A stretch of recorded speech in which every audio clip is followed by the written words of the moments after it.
mode. Good morning. Welcome to the August 10th Board of County Commissioners meeting. I'm Vice Chair Pat Farr, acting instead of the Chair, Joe Burney, who will be joining us very soon after conducting business with the United States Secretary of Labor this morning. Today, the board is going to conduct a burgeoning amount of business while acting with both the Board of County Commissioners and the Lane County Board of Health, talking about wildfires currently burning in Lane County, the alarming upthrust of COVID-19 cases, and later in the meeting, I will talk about today's memorial service for Sheriff's Deputy Courtney Couch. First item on the agenda today, Mr. Mokrahysky will blend 1 and 2, which is adjustments to the agenda and emergency business. Mr. Mokrahysky. Thank you, Chair and Commissioners. Good morning. We do have a couple of items here in this possible adjustments today. So I'll just call your attention to under the Board of Health, item 2 under the Board of the joint meeting on the Board of Health and Board of Commissioners. We've added a board order, and so Ms. Jones is posting that board order to the emergency business under the Board of Health meeting related to an emergency public health advisory related to COVID-19. So that will be posted momentarily and available for the board and the public to review. We'll be requesting action from the board on that when you get to that item. The other thing that we are asking just to hold some time open later this afternoon for is emergency business on your regular meeting to discuss the fire activity and the Quist fire and the Middle Fork Complex fires, the series of fires that are happening in East Lane County. And it's possible that we will have some emergency business for you to consider later today on that. That's all. Thank you, Mr. Mokrahysky. As I mentioned, today is a burgeoning, that means a continually growing set of business that we'll be attending to. We'll move along then with no adjustments or emergency business from the board. We'll move along with item number 3, which is public comment. Speakers today will be taken in order in which they sign up and will be limited to 3 minutes per public comment. If the number wishing to testify exceeds 10 speakers, these additional speakers may be allowed if the chair determines that time permits, or may be taken at a later time. When there is additional opportunity for public comment in the afternoons, speakers will only be permitted to offer public comment on a specific topic on the same day. Once on the same day. With that, I'll ask Ms. Jones, do we have anyone signed up today for public comment? Thank you, Vice Chair Farr. I do see that we have several people who have registered for this meeting. At this time, we will begin our public comment section of the agenda.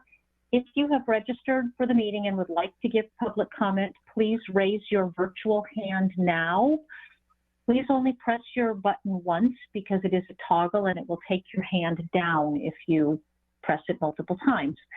I will begin with Ben Christensen, followed by Charles Erford. Mr. Christensen, I will start the time. Unmute your microphone and start the timer. 1 moment. Can you hear me? Yes. Okay. My name is Ben Christensen. Some of you know me because you came to my house to speak with me with regards to the recent hate crime that happened at my house on July 16th. I decided rather than meet with Jay Bozovich, given the way he handled the situation, this was a way more appropriate venue to discuss my concerns that would let others also provide input. When a person has a hate crime committed on their property, it makes them feel vulnerable. The most important thing in a situation like this is to send a clear message to the person or people that committed the crime that it is not acceptable, that the person harmed is supported by their community. Thankfully, we have a community that came out when this happened. Sadly, what I've learned from this is that most people do not. I talked to lawyers, people in state government, and many local officials, and they all agreed that the decision to not talk to me, claiming that it would somehow mess up the investigation, was not based in any reality. One lawyer did bring up an interesting exception. If you were actually involved in the case, then this might be true. So my first question is, does this need further investigation, or did you just make this shit up? The second one, or next, what this does when you do not come out with a strong statement against racist behavior is it signals to the people that commit hate crimes and other acts of violence that you are complacent in their behavior. It actually, in a way, invalidates them. They already know there's little to no consequence or the chance that the police will catch them. There's almost no chance that they will face any consequences from the rest of society. What this does is it gives them power to harm vulnerable people with almost no risk of consequences. When you make a statement and the community comes out and it shows support, it elevates the voice of the person targeted and removes the chance of further harm. This act creates a consequence for the person that commits the crime. And it says to that person that this person here that you targeted is protected by the rest of the community. The way you handled the situation as my elected official is simply unacceptable. Well, I have a second set of questions. In the past, you refused to declare racism a public health crisis. I want to know why this is. And if you don't see it as a public health crisis, how do you plan to address the issues of racism and white supremacy in Lane County? I also have a third question. How did you know about the arrest almost a day before I did?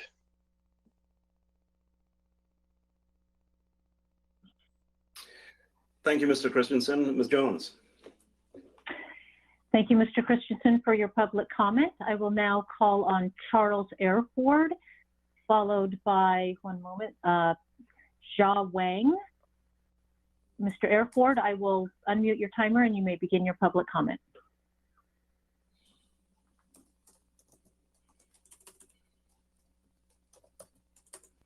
Good morning. Whoop. There you go. Good morning, Chuck Hartford here, and I live in Heather Bucks District in Southwest Eugene. I appreciate the work that all of you do on behalf of the citizens of Lane County. You know, since you got such a full agenda, I'm just going to decide to keep it short, and I'm going to send all this in writing because I know you have a lot to do. So thank you, and I hope you'll read my comments. Bye now. Thank you, Mr. Airford. Ms. Jones. Thank you, Mr. Airford. I will now call on Jia Wang, followed by Chris McAllister.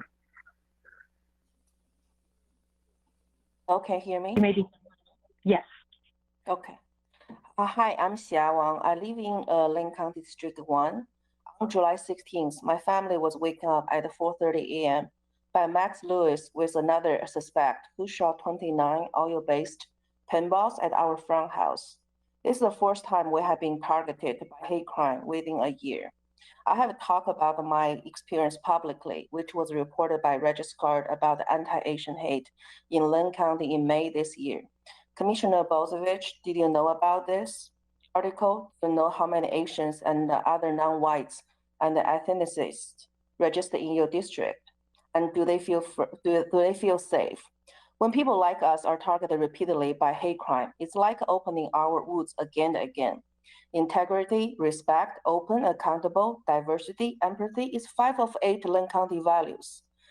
Commissioner Bozovich failed at least these 5 values in the emails he sent to us. Commissioner Bozovich made the situation about him and his personal policy. Taxpayers' money should not ever serve your personal policy, which is not trauma-informed and no cultural competence at all. Commissioner Bozovich have not proactively contacted us after the hate crime happened for a week. We didn't receive any resource and safety plans from him. All we received from him is another layer of trauma adding on the hate crime we just experienced. I'm not willing to put my emotional labor to talk to you, conform your personal policy after you heard us. I'm also tired of showing my vulnerability to people like you who have no intention or plans to protect my safety. Trust is earned, not given. Max Lewis lives 3.5 blocks away from my house.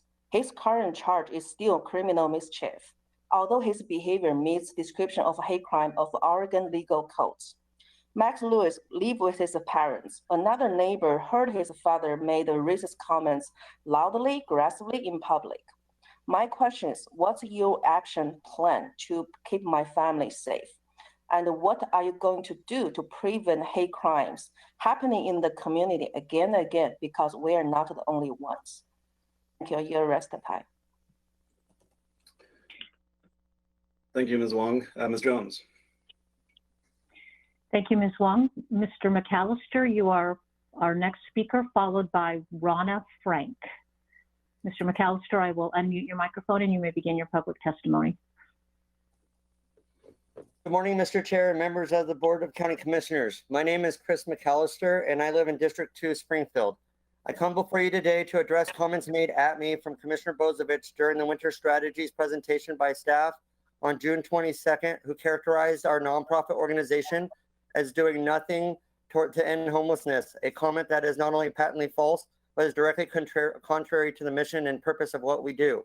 I'd first like to say that I'm not the founder of Carry It Forward, but an admirer who was blessed to join a woman-founded, underserved community-ran organization that continues to fill gaps left in our regional responses.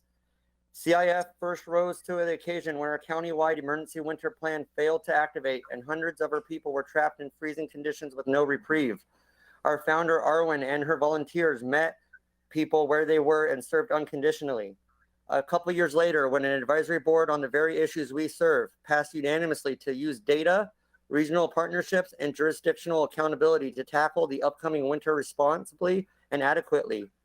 3 of our 4 jurisdictions failed to meet their goals. And the upcoming year, I joined CIF after it was said that provider response was why our jurisdictions forgot of our fallen people.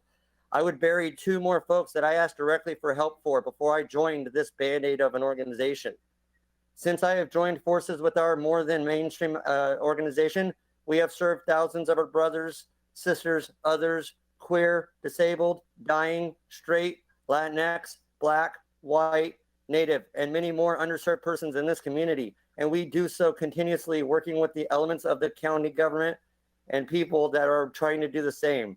I've been through hell and back, been the first responder and present at the death of enough Lane County born unhoused in the past 3 years to know what is mine and what is needing to be shared to get our community to safety, sanity, and common understanding towards long-term sustainable change. I ask that our commissioners focus on the data that we providers and your own staff continue to find and be about the work that you hear about and see with your eyes that will ease suffering and debunk the do nothing quickly lies. I ask that you look at our staff and recognize Pearl Wolf's work originally, but also Sarai Johnson, Danielle Batista, Laurel Rourke. There are so many people that are actually doing the work. We have Alex Dreer. We have Elizabeth Miglioretto. We have people who are doing the work and tell you the truth every time. Steve Mokarajski is doing the work. Let our people be honored and recognized, and please stop blaming it on outsiders. Our people need your help and need your trust, and they can't trust when they are told that they are not enough. Thank you. Thank you, Mr. McAllister. Ms. Jones. Thank you, Mr. McAllister. Our next speaker is Ronna Frank. Before I unmute your microphone, I do see we have another speaker, Floyd Bard. Mr. Bard, I do not see that you have connected to audio. I see your hand up, but there is no microphone or audio. While Ms. Frank is speaking, maybe you can check your audio. I will unmute your microphone and you may begin your public testimony. Yes, good morning, commissioners. My name is Ronna Frank, and I am a resident of the Thurston Hills. Fireworks in the Thurston Hills has continued to be set off.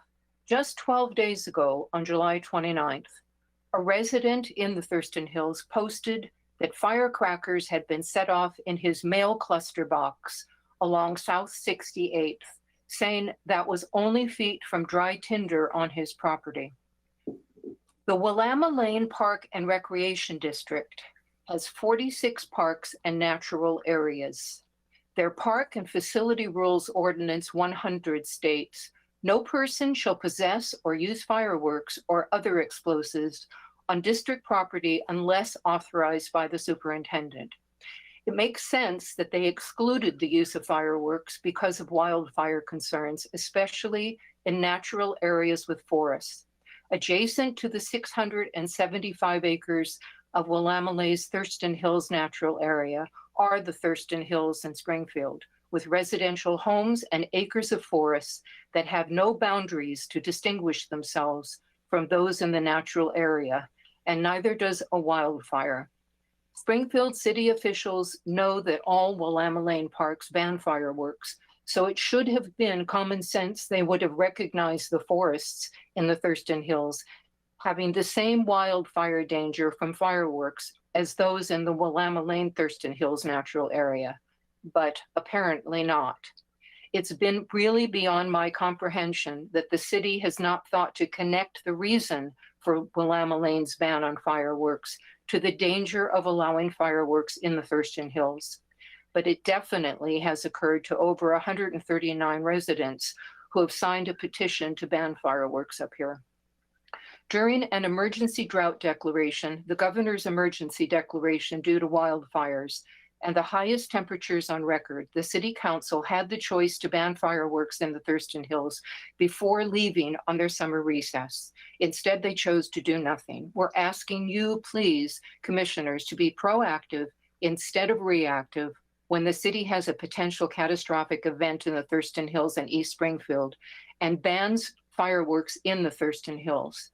As Commissioner Burney said, we can't be behind the 8 ball on this one anymore. Thank you. Thank you, Ms. Frank. And Ms. Jones, can you state the name of the next speaker? At this time, I only show one hand left, and it's I'm unable to call upon them because I don't have audio for them. If anyone else has signed up for public comment, please raise your virtual hand now and I will call upon you. Mr. Bard, I will wait a few more seconds to see if you can get audio. I do not see any additional hands being raised at this time. Thank you, Ms. Jones. Thank you. If that changes, please alert me or Chair Burney should he arrive in the next few minutes. We'll move along then to item 4 on today's agenda, which is Commissioner's response to public comments and or other issues or remonstrances. Prior to moving along with this agenda item, I will note that Chair Burney has joined us and I will relinquish the gavel to Chair Burney. Welcome, Chair Burney. Thank you very much, Vice Chair Farr. Are there any remonstrances by commissioners?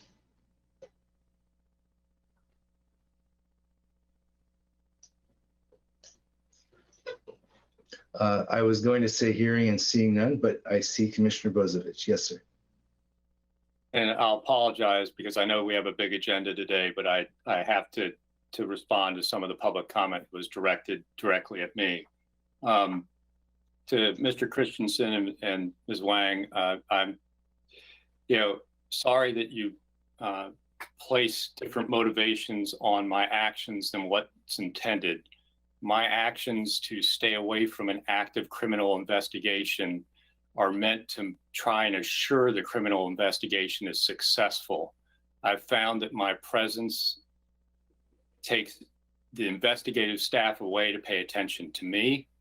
I also have found that in the past, public officials can sometimes say or do things during an investigation that contaminates the investigation's ability to conclude in court.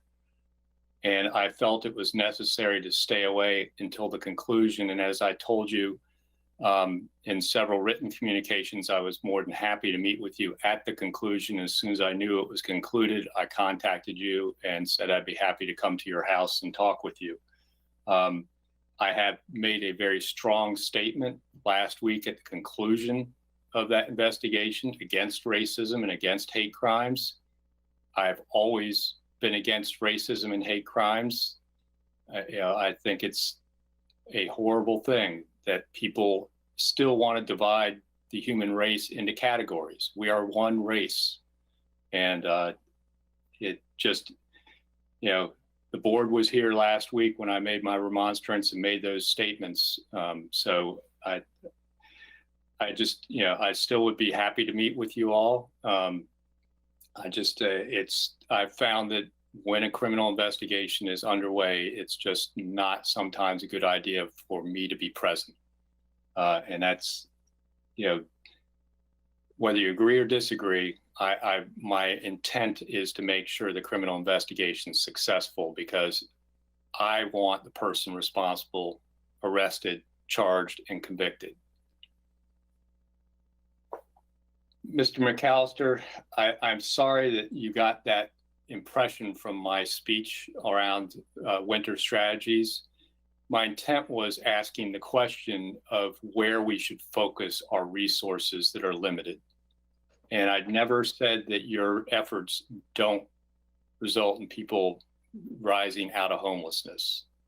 What I asked the question was, is where our strategies are most effective in doing that.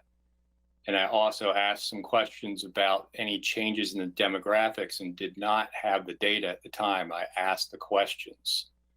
So just want to let you know, I appreciate the work you all do. And I understand sometimes it's actually life-saving work. So don't get the misunderstanding from my questions around what's effective to demean your work in any way. And with that, I'll let the meeting get back to itself. Thank you, Commissioner. Are there any other commissioners that would like to make a remonstrance? Commissioner Buck. Thank you, Chair. Just quickly, because we do have a lot of things on our plate today. I appreciate everybody who spoke. And I wanted to just give a heads up to the rest of the board. We do have our monthly holiday farm fire update, but I would suggest if we might consider that being a fire update in general, because we do have the Middle Fork complex fires going on and they're very significant at the moment. I was just at a big community meeting up in Oak Ridge yesterday. It had a huge turnout and they're very serious fires that we need to pay attention to. So I just wanted to put that idea in everybody's head as we move on later today, and hopefully we will get some more information out on that particular fire today. I think we all need to be aware of how very, very serious those complex fires really are. Thank you, Chair. Thank you very much, Commissioner. And Vice Chair Farr. Thank you, Chair Bernie. I have a couple of comments which I will reserve for later this afternoon under business. But the one thing I would like to point out today is that on July 25th, Lane County Sheriff's Office Deputy Courtney Couch was drowned in Foster Reservoir while attempting to rescue a young child that she did not know. Today is the service for Deputy Couch. We as county commissioners are in business here today and will not be in attendance at the service. But I know that all of our hearts are there. And as we take a few seconds to ponder and to reflect on Deputy Couch's heroic actions and subsequent tragedy, we are with the family of Deputy Couch today.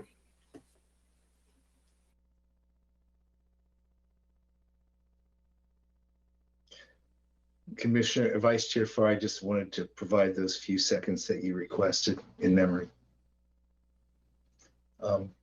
Yes, Commissioner Trieger.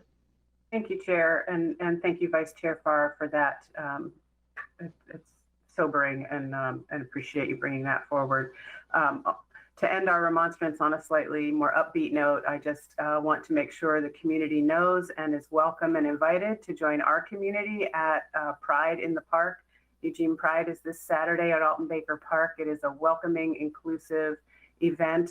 The organizers have made extra efforts to make it contextually safe to the surge in cases with the Delta variant by providing even more spacing between vendor booths than normal and encouraging and asking everyone to mask regardless of vaccination status. And it is a fully outdoor event. So it'll be warm, but hoping folks can come out and enjoy the feeling of acceptance, inclusion, and true respect for diversity in our community at Alton Baker Park this Saturday at Eugene Pride. Thank you. Thank you, Commissioner. I was going to say something, but Commissioner Trieger let me know that hers was the last, and I don't want to end this on anything but a positive note. So thank you, Commissioner Trieger. Are there any other commissioners before we move on? And what is a very substantive agenda before us? Seeing none. Unless, Mr. Mokrahajski, unless the agenda has shifted because of emergency business when I missed it, that we are now on item 5. Is that correct? Okay. We are now on item 5, County Administration, Monthly Holiday Farm Fire Update, and we have with us Mr. McCray. Matt?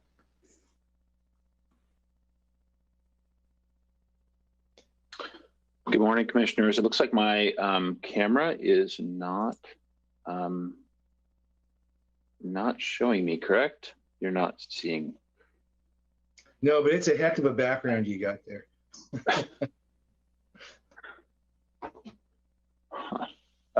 Forgive me. I'm not sure why it's not using my camera. Just fine, Matt. Just to let you know. Okay. Maybe I will just jump in and then see if I can get the camera to work at a later time. I'm just going to stop and start again and see if that works, but then I'll stop trying to troubleshoot that. Nope. Okay, so we're going to go with audio only. You don't need to see my mug this morning anyway. Chair Bernie, Commissioners, good morning. Thank you for your time. I provided a written update for you. Hopefully you have had a chance to take a quick look at that. I'm not going to read it, but just I'm going to go through a few of the highlights that I want to call your attention to. As has been consistent, we still have some 150 wildfire survivors remaining sheltered in hotels within Eugene and Springfield. We're 11 months out from the fires now. And that's a long time to be in a hotel. I do want to highlight, however, that the state has managed to open up contracts with other hotels and offered the opportunity for anybody staying at the guest house inn to be moved out of the guest house inn. And I want to acknowledge your role in providing a message to the governor, and thank you for taking that step. I believe that helped.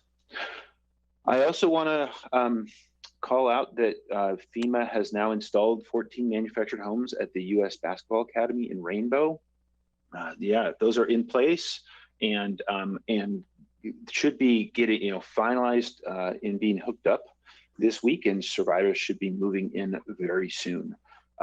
So this is a huge step, and will bring a number of families, 10 families right now slated to go back upriver and be housed in those locations. Moving on to the long-term recovery group. The long-term recovery group is a nonprofit that is stood up to help provide individual assistance, to bring in resources to help individuals and families get back on their feet. The long-term recovery group will be having their first hearing of the Unmet Needs Roundtable today. And that is just a group of nonprofits and charities that can provide resources. And so they'll be hearing a case of an individual and trying to figure out what kind of resources they can bring to support that person. So this is the start of a really important tool that allows private resources to come in and help with recovery as well. Importantly, the path to getting to that unmet needs roundtable is through disaster case managers. We have a number of disaster case managers now working, one in Eugene Springfield and one upriver in Blue River. And they're working 5 days a week, about to be extended to 6 days a week, so that wildfire survivors can access resources. It's a really huge change in making it available more resources for wildfire survivors. I also want to acknowledge again that the school in Blue River, Mackenzie Valley Community School, is providing office space not only for disaster case managers, but for Lane County staff, making it easier for us to provide services upriver, which is really significant. And lastly, I just want to call out, as I mentioned, we're 11 months away from out from the fire, so we're soon coming up on a 1-year mark since the fires. And I just want to call out that this is a difficult time for wildfire survivors. Not only, many are recognizing how long recovery takes. I don't think we're an exception in terms of our speed of recovery. In my conversations with other people, my peers in other communities, it is just a long-term proposition to recover from a fire like this. And I think our wildfire survivors are recognizing that. And as I mentioned in my written comment, the smoke and the heat is compounding the stress for our survivors. So I just want you to be cognizant of that as you're engaging with survivors, that this is an especially challenging time for them. I also want to note that there is a commemorative event being planned, and the community upriver is requesting that this event be for survivors and not a come one, come all, but really trying to focus it on the population of folks who were displaced. And they're asking that it not be a media event. So I won't be promoting details around it for just that reason. I think in respect for that community that we'll all do well to help meet their aim of making it a relatively private event. That's all I have by way of notes for you, so happy to take questions. Do commissioners have any questions or comments? Yes, Commissioner Buck.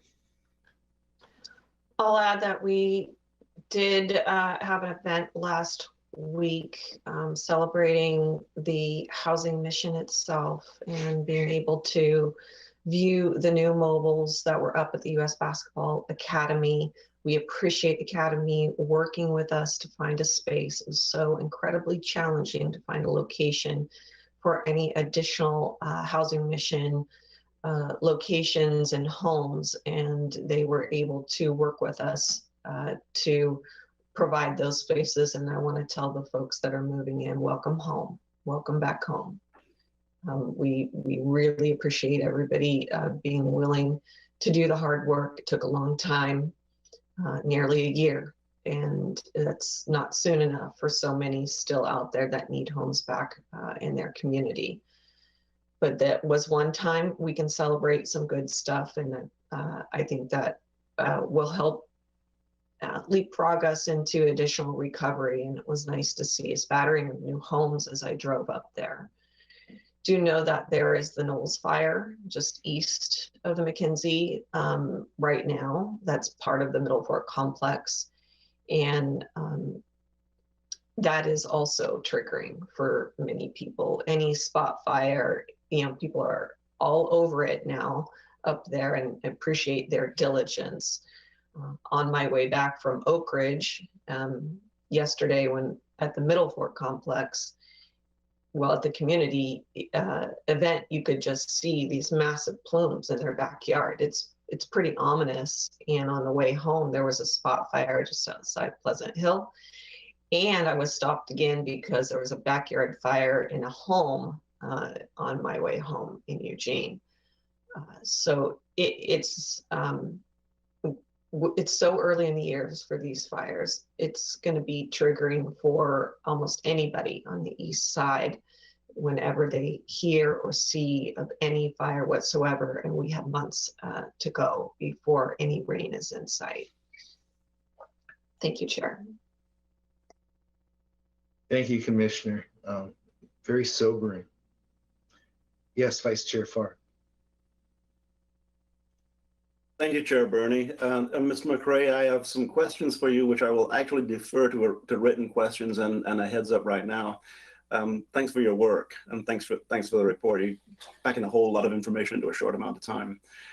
The heads up I'm going to give is that in cooperation in conjunction with Commissioner Buck, I will be asking for a report on the housing progress inside not just the area of the Holiday Farm fire, but the area preceding in the path of the Holiday Farm fire, to include tiny houses, to include replacement of former houses, and to include a report on the uninsured, how they are faring, and how the mobile home park in Blue River that burned to the ground, how that is faring. No need to answer that right now, Mr. McRae, unless you have a single sentence. But beyond that, I think just us keeping track of how the housing is recovering is a very important point. I'll make that later on in this meeting. Thank you.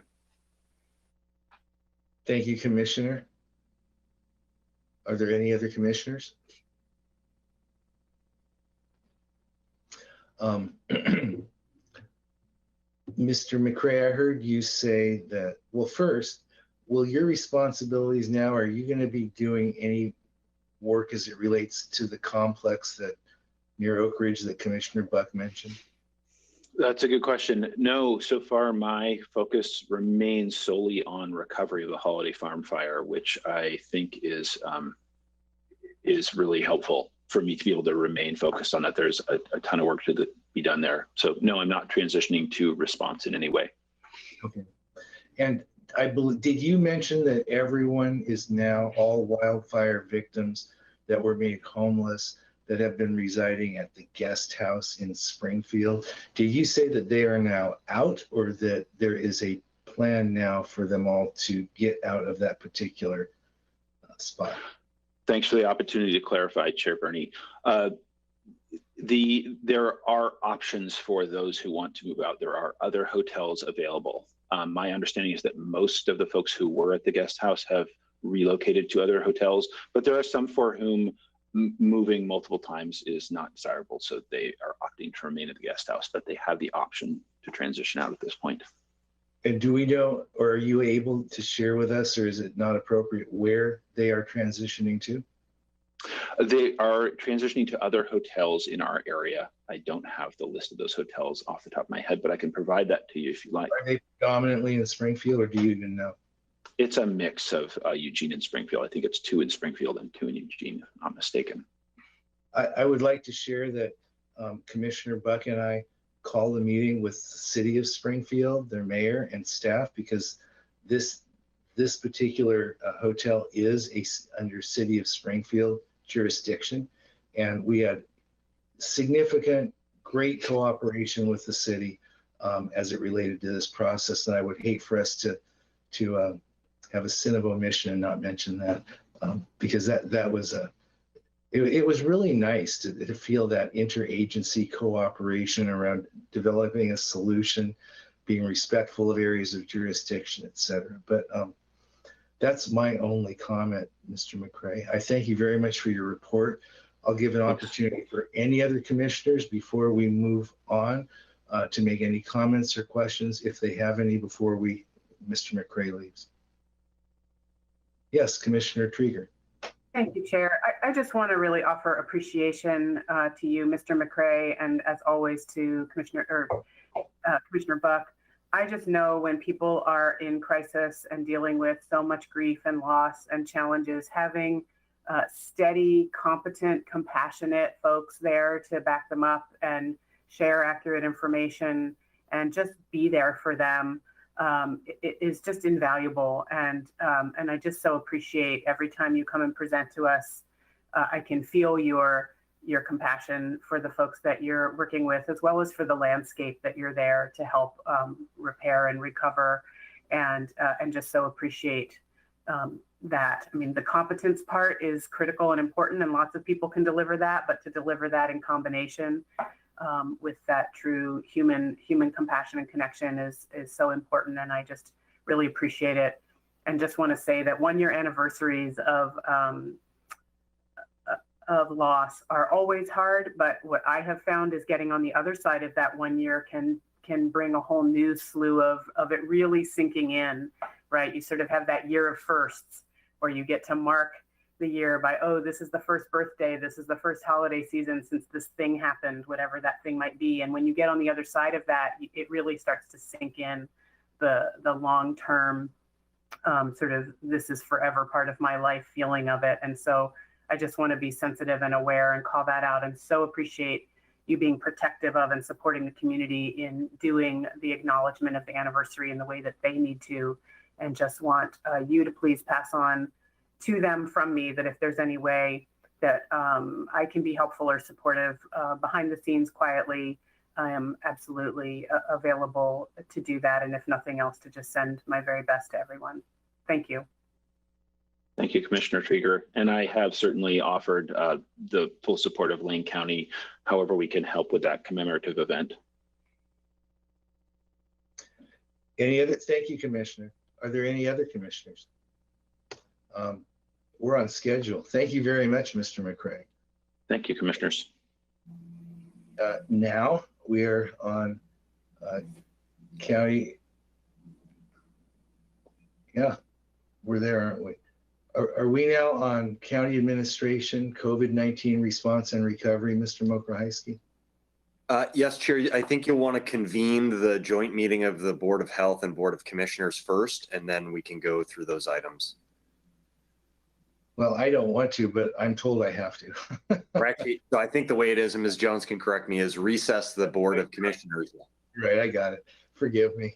The Board of Lane County Commissioners will now take a recess, and we are now convening a joint meeting between the Lane County Board of Commissioners and the Lane County Board of Public Health. Item one, and thank you, Steve, I'm sorry. All you gotta do is get me on track and I'll just go. Good. Item one, are there any adjustments to the agenda? Here we do have, as I mentioned at the top of the regular meeting, we do have an emergency business. You can see that on the screen, and it's been posted for any of the members of the public. So we've added this emergency business. My suggestion would be you skip that item, you take up 3A to hear the update from Mr. Adams, Ms. Warren, and Dr. Ludke. Dr. Warren and Dr. Ludke. And then we go back to emergency business for your consideration. Thank you very much. Without objection from any commissioners, that's what we'll do. So we are now on COVID-19 response and recovery. Everyone take a deep breath. This is going to be very sobering.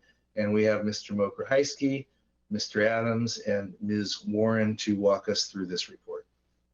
Thank you, Chair. And I'll just turn it right over to Mr. Adams to walk through. As you said, this will be a sobering update. And we have some very serious information to share with you, and then we'll discuss the emergency business after that. So, Mr. Adams. Okay, thank you, Steve. Thank you, Chair Bernie and Commissioners. Good morning. Just sharing my screen. Beginning really to kind of situate us in this this moment, this 10th day of August. You can see as we are tracking our 7-day, a rolling 7-day rate per 100,000, you can see a rather steady climb in the last 4 weeks, a very steep curve in short run. The last data, these were run yesterday. We are now averaging 267.2 cases per 100,000. And to situate that for you, you'll recall now that the CDC guidance for the high transmission threshold, which is their highest level of transmission, is 100 cases per 100,000. We've just got our case reports in for the last 24 hours, which are not reflected here. In the last 24 hours, we have 264 new cases being reported to Lane County Public Health. We now have updates, an additional 93 individuals, 929 being tracked as infectious. So as of this morning, our total case count is 16,449. We have added 1,000 new cases, moving from 15,000 to 16,000 in just 9 days. And we're nearly halfway to the next 1,000. So to put this in context for you, the case reports that we are seeing now exceed the winter surge by quite a lot. You'll recall that at various points along the way, we really kind of look back to the reference point between November, December, and January when we were hitting our peaks. And even back in April, as we were experiencing the alpha wave coming in, that was the UK variant.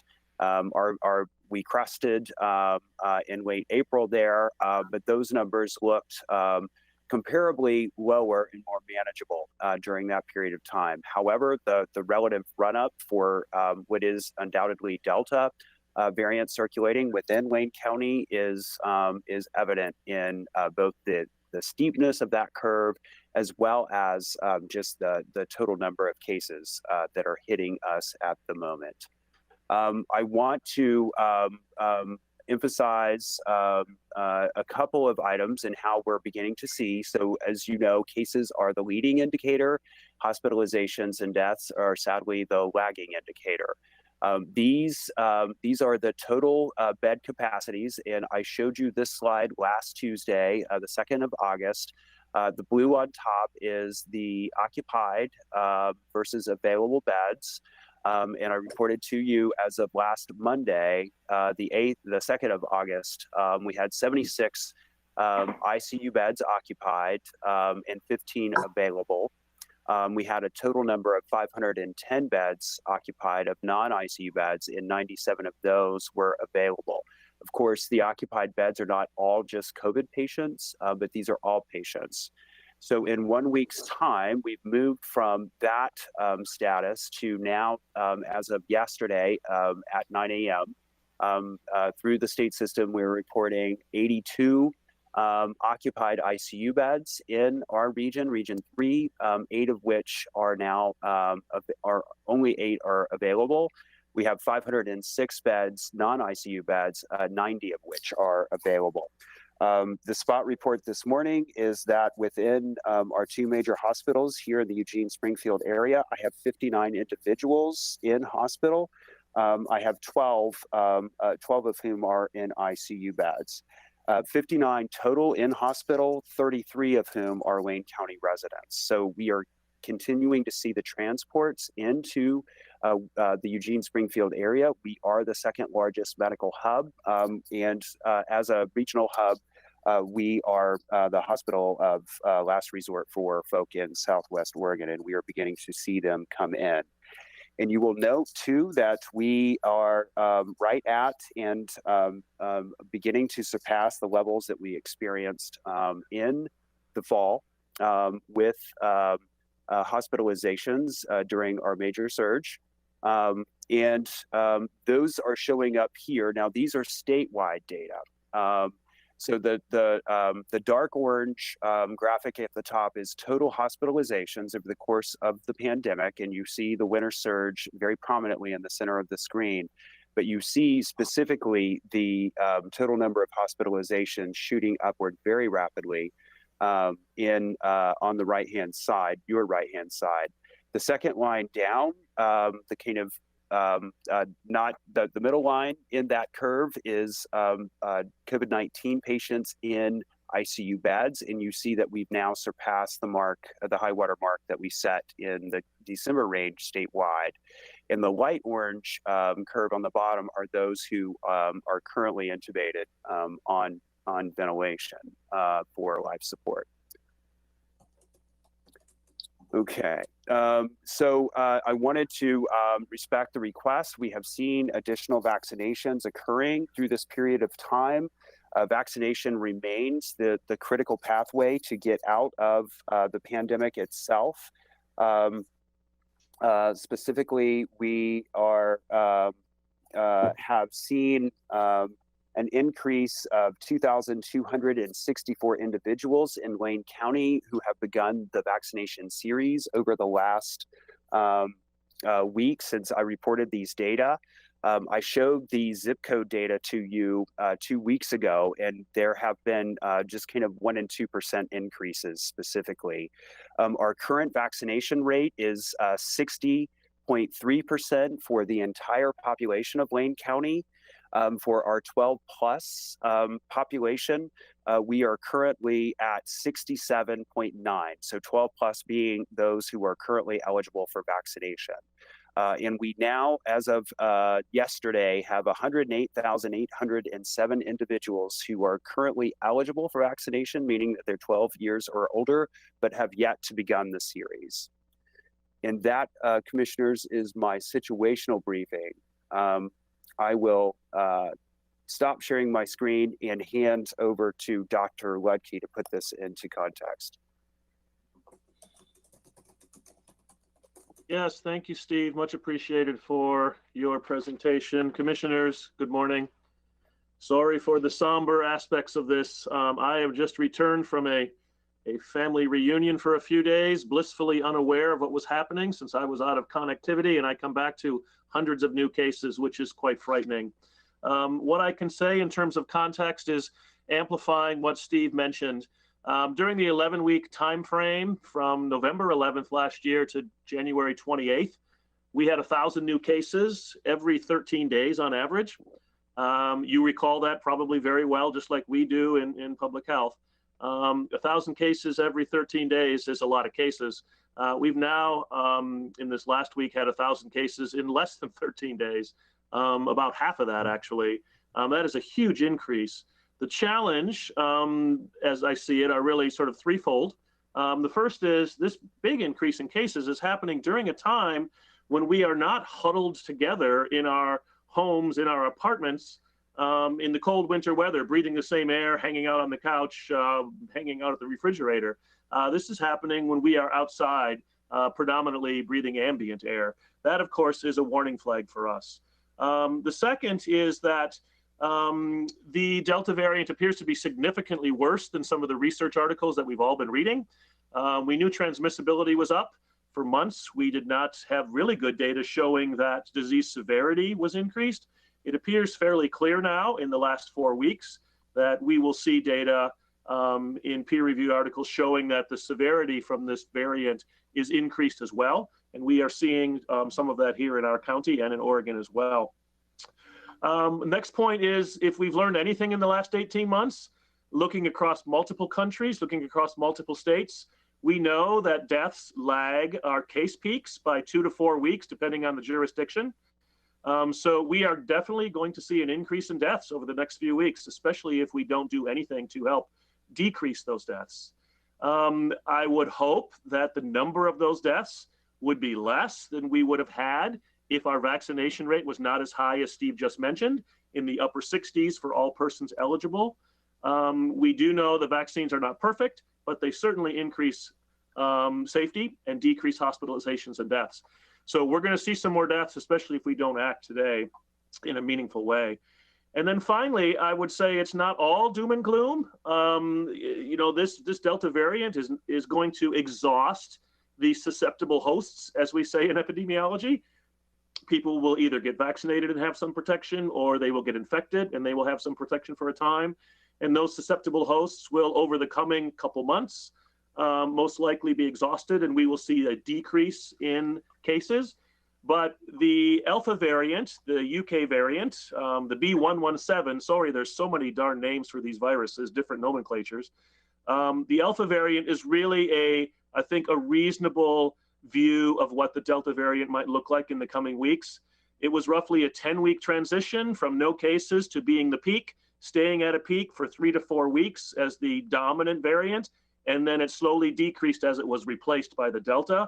So we're going to be seeing a significant infectious pressure from the Delta variant for several more weeks before either we get immunity or it gets replaced by something, some other variant. So I will stop there with my little bit of context and then pitch it to Jocelyn. Thank you. Thank you, Dr. Pat and commissioners and chair. I think one thing we want to highlight, of course, is that from an epidemiological perspective, this could burn through our unvaccinated populations. But what that means for our hospital capacity and in terms of personal suffering is substantial. This is not like anything that we have seen before. So I think it's really important that we consider the toll this is going to take on our community, as well as the toll on our staff. Our staff are also overwhelmed. You will be receiving requests for additional staffing here too. We are already in surge mode, which means that we have had to prioritize the people that we are contacting and involving in contact tracing. I don't know, Steve, as point of order, if you want to go now to the public health advisory that we are suggesting. I think, Chair, if there are questions for Mr. Adams, Dr. Pat, or Dr. J, who I'm now affectionately calling Dr. J, you can go ahead and ask those. And then when you're ready, we can move to the emergency business that we're proposing. Okay. I presume Dr. J is Dr. Warren? Yeah. Okay, I'm sorry. I was looking for another doctor. Are there comments at this point by any commissioners or questions? Yes, Vice Chair Farr. Thank you, Chair. Just a single quick question regarding the surge in cases of currently vaccinated versus non-vaccinated? Do you have a mix there? Are the currently vaccinated people remaining fairly relatively safe from infection? That's the extent of my question. Thank you. I'm happy to start with that. Maybe Steve can pull up his slide as well, Steve Adams. So roughly 90% of our deaths have been in the unvaccinated. You look across the country, that data is in the 90 to 99% range. We're on the lower part of that range, but still 90% of the deaths have been in the unvaccinated. And in terms of hospitalizations, it's in the 80% range of persons who are hospitalized are unvaccinated for Lane County at this time. I do caution a little bit. We all get nervous about sharing this data without the deepest possible chart review dives. It takes a long time to go through a person's chart. When we say 90% of the deaths were unvaccinated, that data is pretty good. But did the hospitalization cases, were they fully vaccinated? Were they 2 weeks past their first dose for J&J and 2 weeks past their 2 doses for Pfizer and Moderna, or did they only receive 1 vaccine? We don't have all of that data. I suspect it will drop a little bit. So we're saying 80% roughly of the hospitalized cases are unvaccinated. It will probably end up being 85, 88% were not fully vaccinated because we just don't have all the details yet.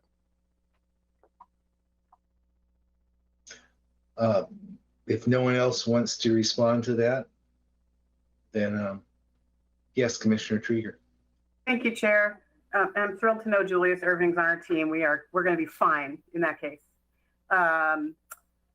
I had a question about, when you use the word patient, that refers to hospitalized folks, but it's not the reflection of all the cases, right? So you gave us, I'm just trying to do some quick math. If there's a sense of how many people are under monitoring or quarantining at home rather than hospital but have been identified as being ill.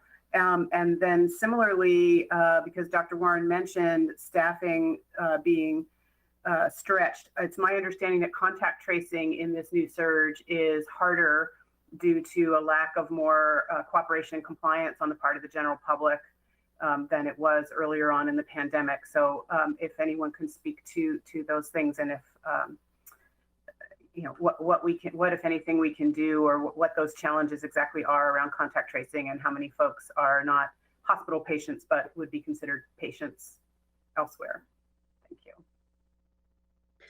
I can start with the contact tracing question and then kick it to Steve for comments on the hospital people under monitoring. Yeah, we've always had some problem with people that do not want to participate in contact tracing. I would say that that's become, it has increased as a result of people taking the disease less seriously. I'd say, especially over when we saw before this current surge, as case rates were declining. And I think we all felt this way, that we're taking off our masks and feeling that vaccination was providing good protection. And even among those who are not vaccinated, I think many of them started to feel that it was not as severe. So we do have trouble, and it starts actually with case investigation. If people don't pick up the phone when we're doing the initial case investigation, we are unable to identify their contacts to begin with. So that's where it begins with the contacts. Secondly, though, when we talk with the cases, they are sometimes unwilling to reveal their contacts because they feel responsible and don't want to have that information divulged, or they really don't grasp the seriousness of the situation. So we certainly have been working with that. I think we're more successful if we can at least have that initial conversation with cases. But as long as we can get people to pick up the phone to begin, I think that is something that we need to really work on. And I believe that this advisory can create a better sense of urgency around that moving forward. Can I ask a follow-up? Can you share for the public what it means when someone's basically, are they anonymized? If some of that is a concern that people's names going to be shared, or how their privacy is protected. I think the public needs to understand that for folks that's their concern, that they'll be put on blast or whatever. So if you could just share what that process is like for someone who's being monitored and being contacted by a contact tracer or a case investigator, please. Thank you. Sure, I'd be happy to, Commissioner Trieger. Thank you. Yes, we do not share a case's information with the contacts. That is anonymized. Sorry, excuse me. And We do not share that information with any other agency unless there is a risk in another organization of exposure. So we do have to share with, and this is only for cases, this is not for with context, but we do have to share that information with employers and schools for the purposes of disease control. But we do not reveal the identity of the index case or the original person who was infected with those contacts. Thank you. And before we move further, Mr. Mokrahajski, just a time check. We have to deal with this. We also have at the Board of Commissioners meeting a 10 a.m. time certain. May I presume we can fully deal with this topic and we'll just push that time certain? Can we do that? I am thinking, Chair, based on the communication I've had, that because the presenters at 10 o'clock also have a tight schedule, that if you want to wrap with the questions, unless there are a lot more questions on this, move to the 10 a.m. time certain, and then we'll come back to the emergency business with apologies to our esteemed panel here. You just have a tight meeting. So that would be my suggestion. Doctors Warren and Ludke and Mr. Adams, I mean, can we do that with your schedules? Can you accommodate that? Yes. Thank you. I'm so sorry to impose that upon the three of you. I'm so sorry. So commissioners, based on that, if there are any other commissioners with questions or comments on the report, then we will break, deal with the time certain, and come back to deal with the emergency business. Are there any other commissioners that would like to make a comment or ask a question on the report? Yes, Commissioner Bozovich.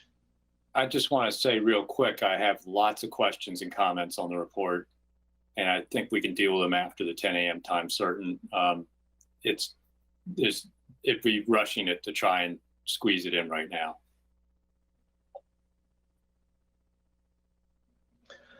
Any other commissioner?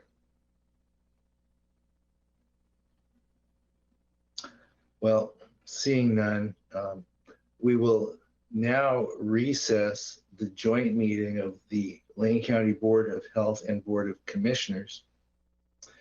And we will come back to our Lane County Board of Commissioners meeting. Boy, this is going to be a juggling day. Bear with me. I apologize. And we are at item, no, we're not there.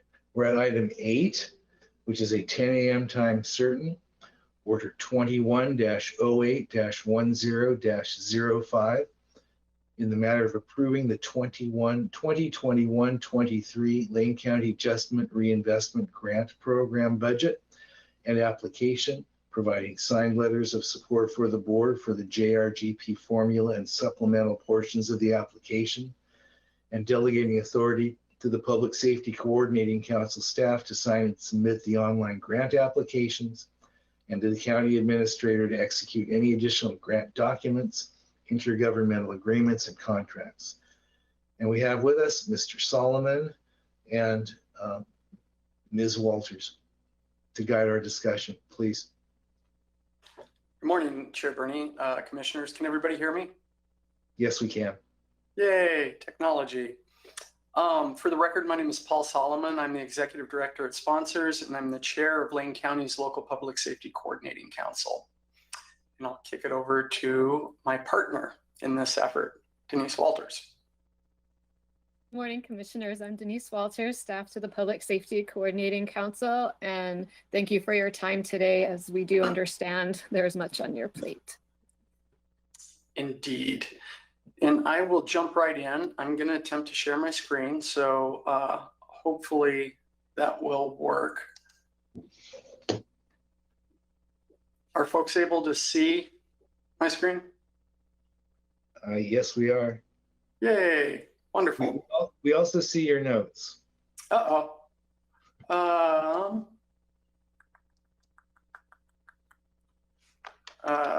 Now can you see the screen? It looks like now all we can see are your notes. What the heck? I can see your email invite to the meeting today. TMI, Commissioner Buck. No. Let's try this again. That's good. Whoops. Now you're back to you're good. We see your note. You guys are going to see my notes. I'm not quite sure how to get rid of them. So if you're all right, we'll just move forward since I am technologically challenged here. So we're here today to talk about two pots of funding that we receive from the state: the grant and aid funding and the justice reinvestment dollars. And our primary goal today is to present the justice reinvestment grant program application, but it's impossible to tease these two apart because they are the primary sources of funding. And when we go through our budgeting exercises, we do both of them together. So Lane County receives approximately $30 million biannually from the state that the PSCC makes budget recommendations to the board on. As you can see, the PSCC is responsible for these two budgets. This past legislative session, we saw all sorts of proposals and changes in public safety. Some of these changes resulted into increases in funding for grant and aid and a modest increase to the Justice Reinvestment Grant Program. The Community Corrections Plan, which is tied to the grant and aid budget, will actually come before the board in September. Today's discussion will focus on the Justice Reinvestment Grant Program, but it's really helpful to reference both sources to really understand the context of the funding landscape. So the Community Corrections Act came about as a result of the passage of Senate Bill 1145 back in 1995. At that time, the legislature gave the counties responsibility for people on supervision and those sentenced to 12 months or less, and those that were sanctioned for violations of the conditions of their parole or post-prison supervision. However, this has been a challenging funding source as the legislature has historically underfunded community corrections. 1145 was also the genesis of the local public safety coordinating councils that are responsible for developing public safety plans for the adult population and making funding recommendations. So the Justice Reinvestment Grant Program came about as a result of Oregon's landmark justice reinvestment legislation, House Bill 3194. And JRI was designed to reduce the county's dependence on prison beds and reduce recidivism by providing formulary grants to the counties to invest in interventions that achieve those goals.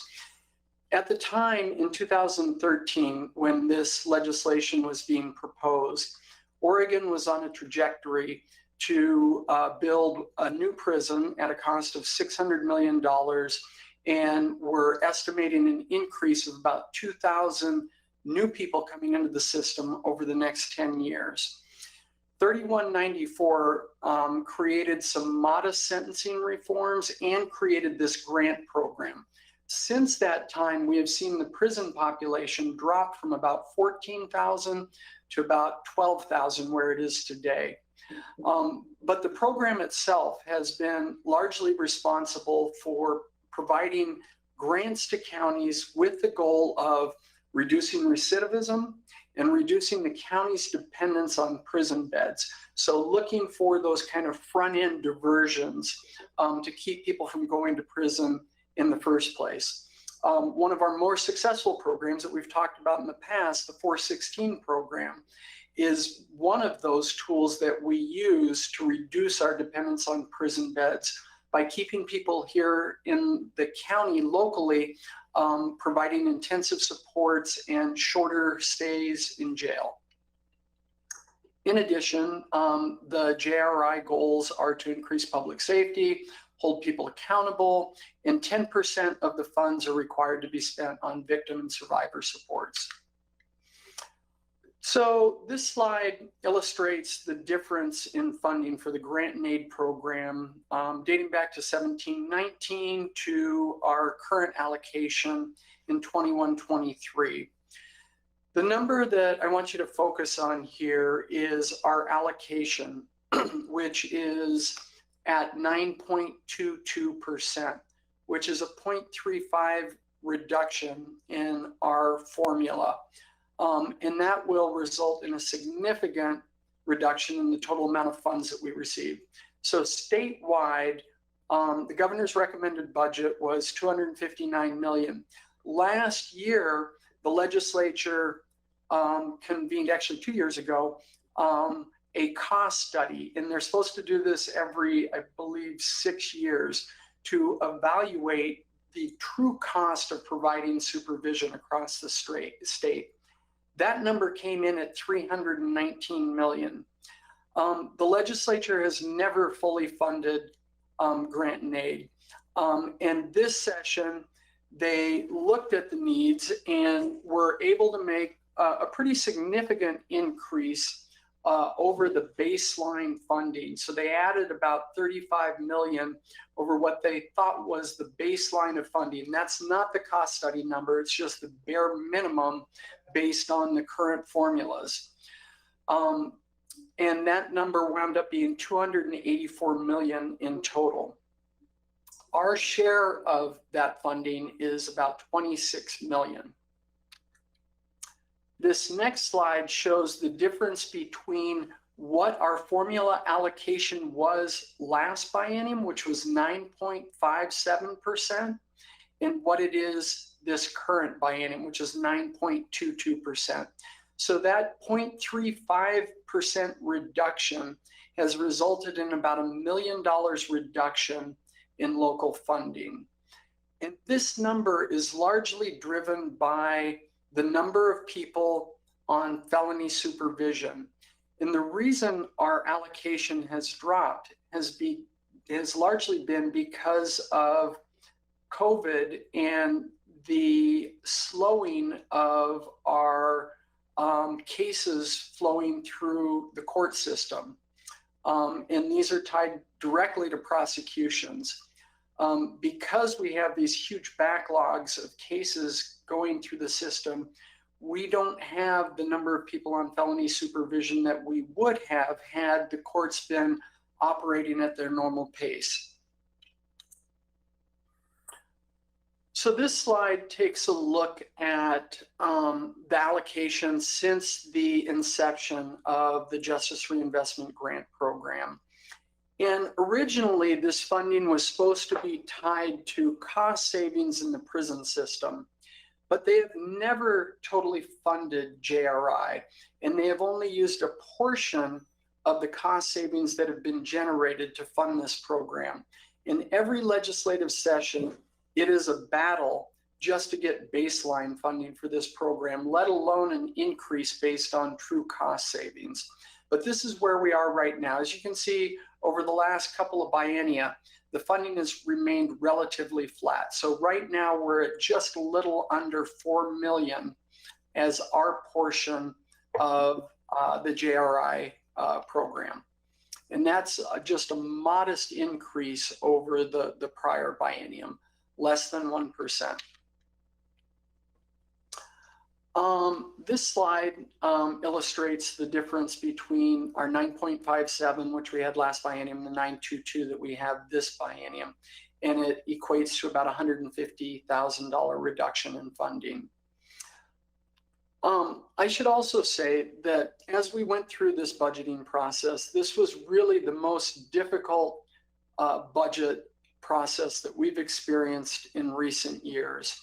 When we looked at kind of a current service level of funding for our primary programs, we experienced significant reductions to funding for the sheriff's office, for parole and probation, for sponsors, and other treatment providers. And what these cuts effectively have done, because the vast majority of this funding pays for services that are tied to personnel, means that we had to make cuts to FTE in all of these programs. So this was one of the more challenging budgets that we've had to present in recent memory. So there are a number of different components in the Jrtp grant application. One is the reentry program. The strategies include supervision, which pays for the Justice Involved Women's Initiative, where Parole and Probation operates a program that's designed to provide trauma-informed, gender-specific services for women on supervision. The other strategy is around reentry services, providing services to high-risk homeless individuals releasing from state custody, providing a range of different interventions, including transitional housing, peer support services, mentoring, cognitive behavioral therapy, incentives, gender-specific programming, and a batterer's intervention program. Supervision accounts for about $900,000 of this strategy, and reentry services accounts for about $1.75 million over the course of the biennium. The Jrtp prison reduction program focuses largely on the 416 program, which is a downward diversion program for people convicted of drug and property offenses. It pays for supervision and jail staff. This strategy also includes pretrial services and monitoring at the DOMC, and also pays for electronic surveillance. And it also provides funding for an innovative community prosecution mediation service program that is a partnership between the Public Defender's Office, the Lane County District Attorney's Office, and the Center for Dialogue and Resolution, Dialogue and Resolution, Mediation, and Restorative Justice. And so I should also mention that this session, the legislature passed a new bill that creates a statewide grant-funded restorative justice program where they've allocated $4 million for pilot projects.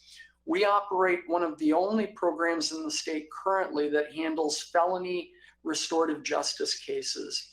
And we are hopeful that this program will be able to expand and apply for some of this new state funding that they are currently writing the rules for, and hope to issue grant solicitation toward the end of this calendar year.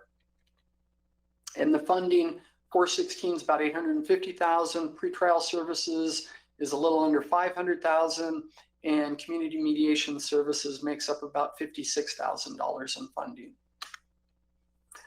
The Public Safety Coordinating Council. So a few things to mention. One, in light of the deaths of George Floyd, Ahmaud Arbery, Breonna Taylor, and others, we've really engaged in a very thoughtful, thorough examination of our public safety system. And we have couched this work in the PSCC's work plan work group, and have created a steering committee to drive this effort. And I want to give Denise a minute to talk a little bit more about what those strategies look like and the investment in PSCC staffing in this budget. Denise. Thank you, Paul. So the two strategies are standing strategies, a data-driven PSCC and a collaborative PSCC. We've tried really hard to use data to try to understand where we're at, and I will say it's quantitative data. And so one of our hopes to do as part of our equity initiative and just getting better data is finding some qualitative data to understand the numbers a little better and what it means for people, so we can make sure we're having the right services at the right time for folks. Again, the collaborative piece is staffing the PSCC in several of the subcommittees, as well as moving more towards our community conversations as part of our equity work, but also realizing the impacts we would like to realize most likely will be collective effort. So the PSCC staffing and data personnel component has been longstanding. The two new line items that the Budget Committee and PSCC committed to add in the midst of these tough conversations were a line item for some equity training and facilitation. We realized as we were I feel like it's gutting it out and trying to figure out how do we approach these issues and move our personal growth forward as well as a system.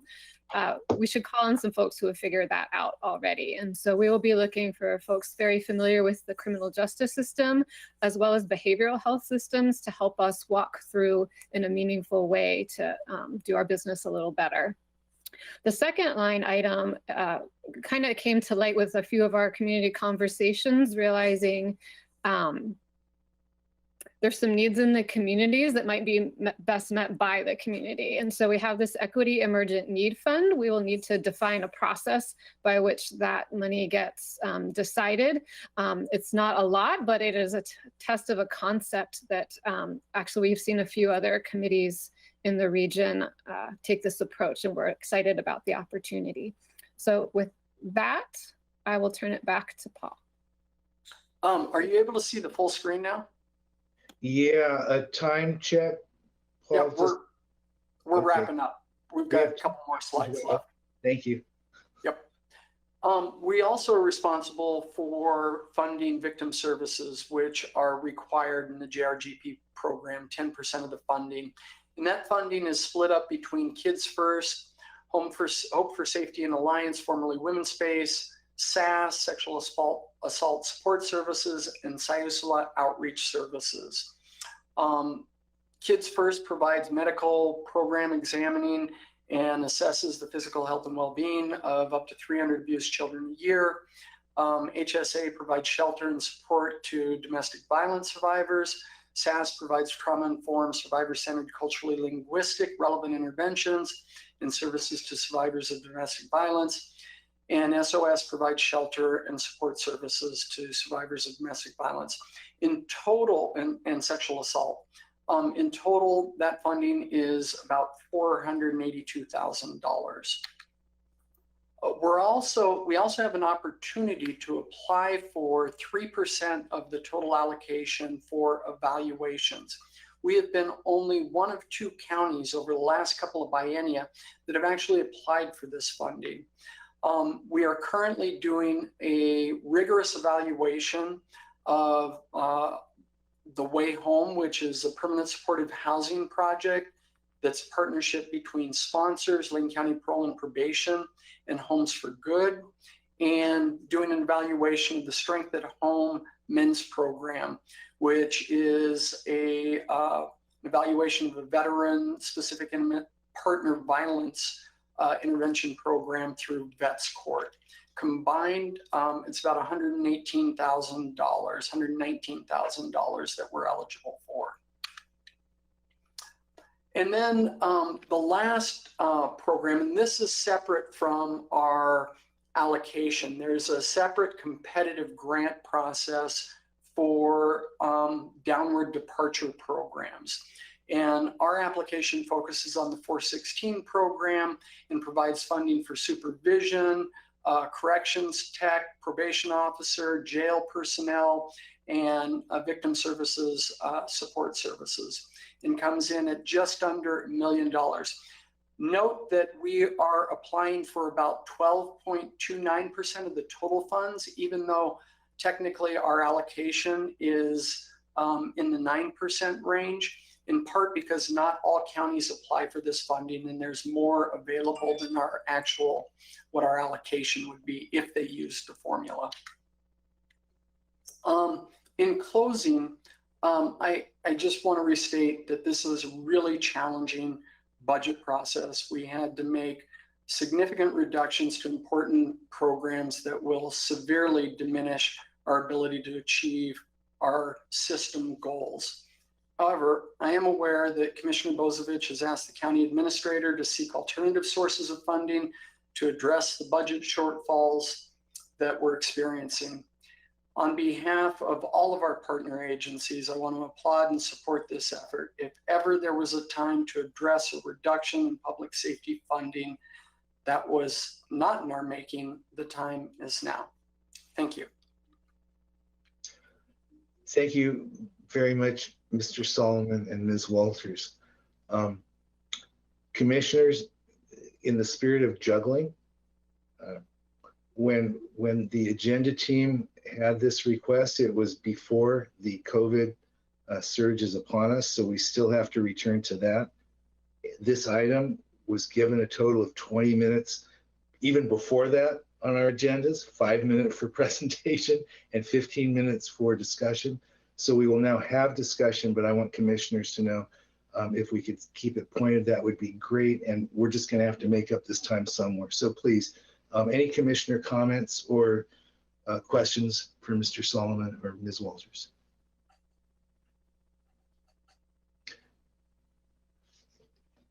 I know, Commissioner Bozovich, I just wanted to see a squirm. Yes, sir. I knew you were going to weigh in.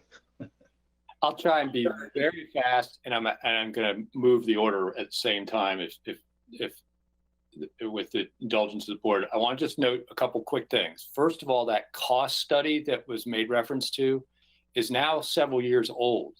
So we're falling even further behind the actual cost of what it takes to run supervision in this state. I also want to just note that I fully supported, even with all the cuts we were making, adding a new piece to our budget in the equity work we're doing. That's so important to work on those issues right now, particularly with our public safety system, to make sure we don't have any institutionalized racism in those systems, and also to make sure that we're paying attention to an issue that's very important to our community. And I just want to note one more thing real quick, that randomized control testing we're doing, that 3% that Paul kind of glazed over, that is such an important item, because one of the things about the Justice Reinvestment Grant Program is it's supposed to be done with evidence-based programs that actually work. And that's one of the ways you test whether the programs are really working. It's something I wish we could spread to some of the other work we're doing to make sure our efforts are focusing on something that actually has impact versus something we think has impact. And so far, the work we've done under that testing and evaluation has shown we're doing some fantastic work here in Lane County. We should be proud of the work we're doing in restorative justice and avoiding the use of prison beds, keeping folks here in the county with their families, and keeping families whole. It's just, we're doing some really great work under this budget. And with that, I'd like to move approval of Order 2108-1005 in the matter of approving the 2021 to 23 Lane County Justice Reinvestment Grant Program budget and application. Thank you very much, Commissioner. Is there a second? I'll second. Thank you, Commissioner Trieger. Order 21-08-10-05 has been made by Commissioner Bozovich, seconded by Commissioner Trieger. We'll continue our discussion with discussion to the motion. Yes, Commissioner Trieger. Thank you, Chair. This isn't technically discussion to the motion, but we didn't have time for questions. And I just have a very quick clarifying question, if now is an okay time to ask it about the funding. Absolutely. Please go ahead. Yeah. Thank you. And also just to appreciate your time, Ms. Walters and Mr. Solomon, for your presentation. You know how much I appreciate and am committed to the work of sponsors in particular, but to the work of the Public Safety Coordinating Council. Just quickly, the comment that you made about that sort of cascading effect of COVID slowing down the court system, affecting the formula of our allocation of dollars. Are those use it or lose it dollars? Is that something that might come back as things open back up? Hopefully they'll open back up. What's the longer term impact of that? Or is that money just not ours? And the sort of part B of that is, are communities across the state experiencing similar cuts? Has sort of our portion of that money gone somewhere else? Just if you could speak a little bit to the longer view of that particular piece, I would appreciate it. Thank you. Yeah. Chair Bernie, Commissioner Trieger, commissioners, the fact of the matter is that that money is pretty much gone. If we do a snapshot every 2 years, and we look at the number of people on felony supervision. We do 2 different snapshots, they average them, and that becomes the basis for our allocation for the preceding 2 years. So what will happen though, as the courts begin to pick cases back up, our hope and belief is that we'll see our percentage climb in the following biennia. But right now, that money, is pretty much gone, and we're not going to recover it, unfortunately. What was the second part of the question? If these cuts are being experienced similarly in other communities across Oregon Yeah, I think we've seen similar things in many counties, but it's not universal. Some counties have been able to do a better job of processing cases and have actually seen their numbers tick up a little bit, but most counties have seen a decline in statewide revenue. But I also should mention that we did see an infusion of new cash because of the legislature's robust financial picture. They actually invested an additional $35 million into this program, but because our percentage dropped, we really didn't benefit from that increase. Okay, thank you very much. Mm-hmm. Thank you, Commissioner. Are there any others? In that you've spoken, Commissioner Bozovich, could we see if there's anyone else first that wants to speak? Go ahead, Commissioner. I apologize.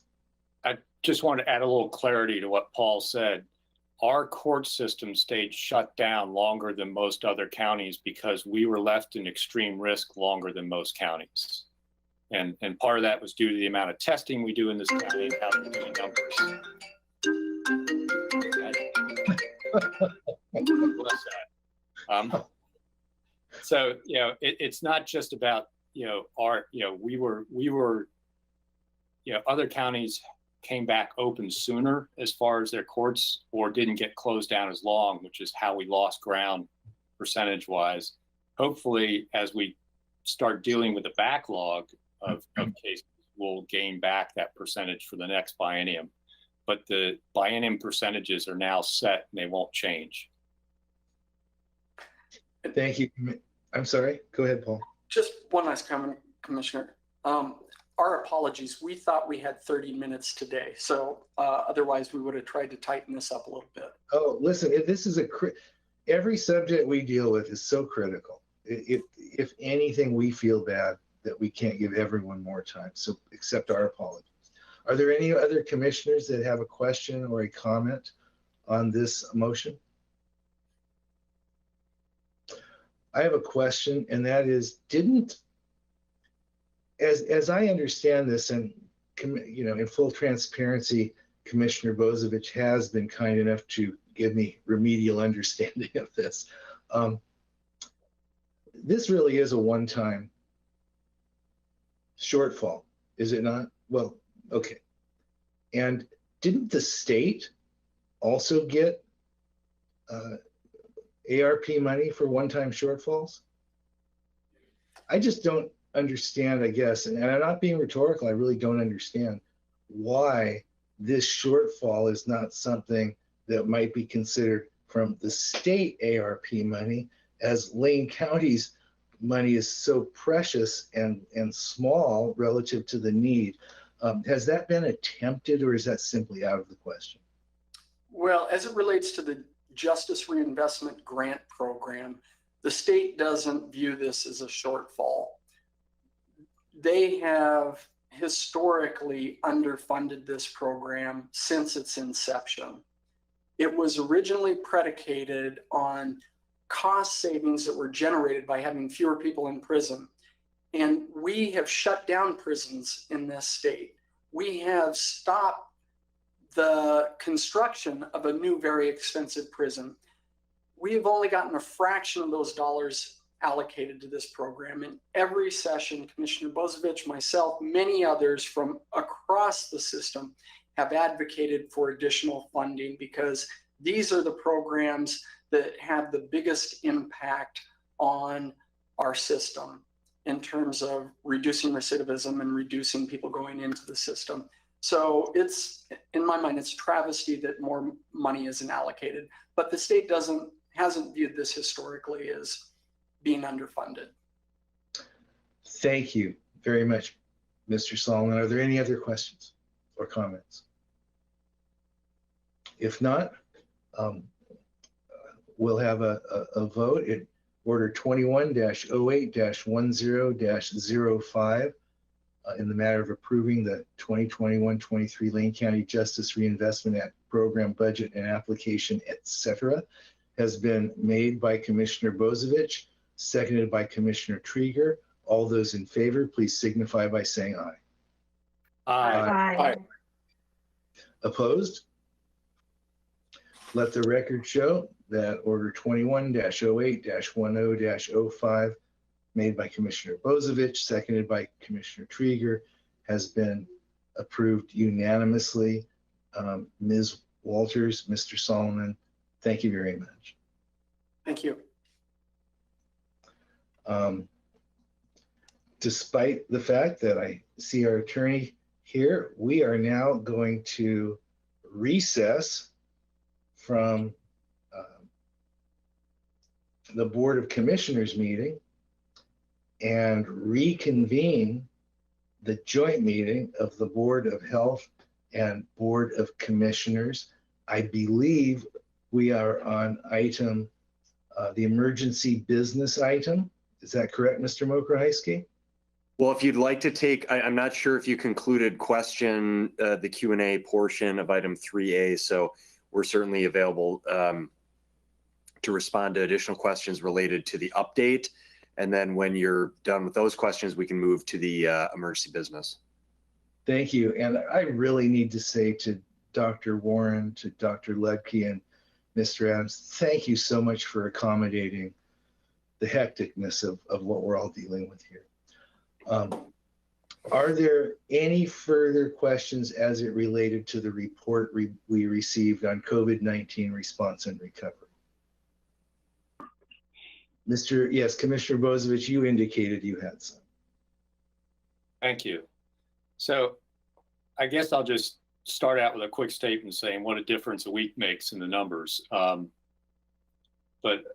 you know, one of the things, I have a couple questions maybe for Dr. Ludke and maybe Dr. Warren around, you know, the transmissivity or the contagiousness, you guys know it as RO.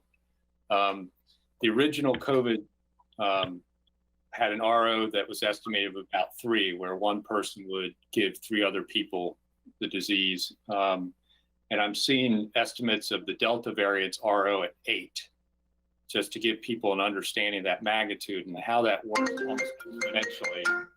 You know, who's trying to call me and why it rings on my computer versus I've got everything else silenced and it rings on my computer. We all know it's intentional, Commissioner. We know you're a busy person. Yeah. Too many Apple devices, and for some reason my Apple laptop picks up my phone calls. But you know, that issue of RO is so important because that's what drives the steepness of that curve in cases. And you know, it's great we've got such a large portion of our population vaccinated, but there's still a significant number of people that are unvaccinated out there. And plus there's also a small portion of breakthrough cases. Can you talk a little bit about how each various strategy, whether it's social distancing, masking, hand washing, and even vaccination, how they decrease RO, and the whole point is to have those stack on top of each other and eventually try and drive RO to 1 or less, because that actually means the disease is going away. But just can you talk a little bit about how each little thing, you know, deals with the contagiousness, whether it's, you know, staying 6 feet apart or whether it's washing your hands or wearing a mask? I'm happy to start. So, you know, the RO, there are several reproduction numbers. The one that people are most familiar with that is in the media is the R0. And it's an equation, right? I mean, it's a mathematical equation, and it includes not only the number of people that are susceptible. So early on in this pandemic, no one had seen the virus before, so the entire planet was susceptible. But as vaccination increases and as people get infected and get some immunity, the number of people who are susceptible decreases. So that's one part of the equation. Another part of the equation is the contact time with the virus. So that is impacted significantly by a number of items. Physical distancing is one. The weather is another, because we, during the summertime, are typically not huddled inside breathing the same air. Another variable in the RO equation includes that contact time with the infection. And then there is a separate number that includes the rate at which the immunity will last, or the rate at which it will decay.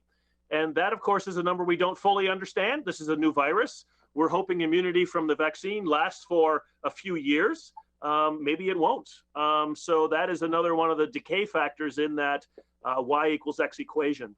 So we can decrease some of the risk by increasing vaccination, by decreasing the amount of time that people are spent close to each other in the transmissible zone, which is predominantly about 6 feet or less. Not completely, because there's a little bit of wafting of air beyond that 6-foot zone, but that's a big item we can do as well. And then masking is the same, that it can also decrease the transmissibility of, we call it resource control. People who are sick, when they cough out the virus, if they mask, they cough out less virus. Not zero virus, but less virus. So those items in that R0 equation, R0, R0 in the British way of saying it, are accessed or affected, as I mentioned. Jocelyn may have something to add. Happy to pitch it to her. You're muted, Dr. Warren. Thank you very much. Thank you, commissioners. Commissioner Bozovich, I think you're referring to what's popularly known as the Swiss cheese model of disease prevention, which involves layering of all the activities that an individual can do to interrupt that disease transmission, which includes, obviously, vaccination is a big one, but then all of the other combined activities. And I'm really happy you brought that up, because I think that does show the importance of masking in addition to vaccination. We've seen that there can be transmission among vaccinated people. So it's really important to combine all of those individual activities that Dr. Ludke mentioned in order to really reduce our risk of transmission in our community. Thank you. Was that it, Commissioner Bozovich? I'll wait till we get to the actual order. I think that got most of what I wanted to get out there in public. Thank you. Thank you. Any other commissioners?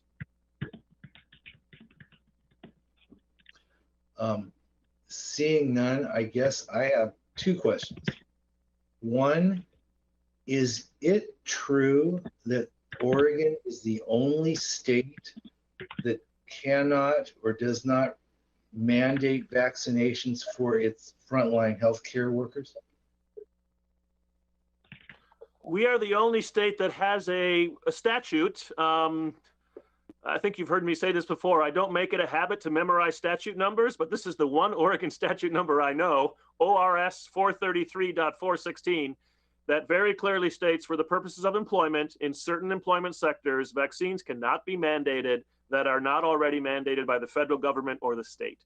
So we are the only state that has a statute like that. However, we are not the only state that does not mandate vaccines for healthcare workers. Most states, in fact, have challenges doing just that. Thank you. And my other question, Doctor, is you've mentioned that having had COVID provides some level of vaccination. Does having had COVID provide the same level of protection that having vaccination provides? Well, that's actually an easy one, Commissioner. The answer to that is clearly no. If you look at the people who respond to a COVID vaccine, it's a very, very narrow range of antibody levels. And most people respond, over 90% respond with protective immunity. When you look at people who've had a COVID infection, the response in terms of antibodies produced is all over the map. It is a huge it looks like a elementary school grade curve for mathematics. You have some people who have a very mild infection. They make almost no antibodies. They probably have no protection at all. Those are, I guess, your F-level students. There are some people who have a moderate infection. They make a fair amount of antibodies. They have some protection. And there are some people, for whatever reason, they make a whole bunch of antibodies and they have a lot of protection. I guess those are your A-level students. So the response from infection is really quite variable in terms of producing protective immunity. The response from vaccine is much more predictable, with the vast majority of people getting protective immunity. I will put one caveat on that, which I know drives some reporters crazy and perhaps commissioners. We are as a human body, we are a plural organism, right? Some people have immunocompromise. Their immune system doesn't make any antibodies, or they don't make them very well. So there are a small percentage of people who do not respond. But in general, the vaccination produces reliable immunity. And the immunity from infection is really quite variable.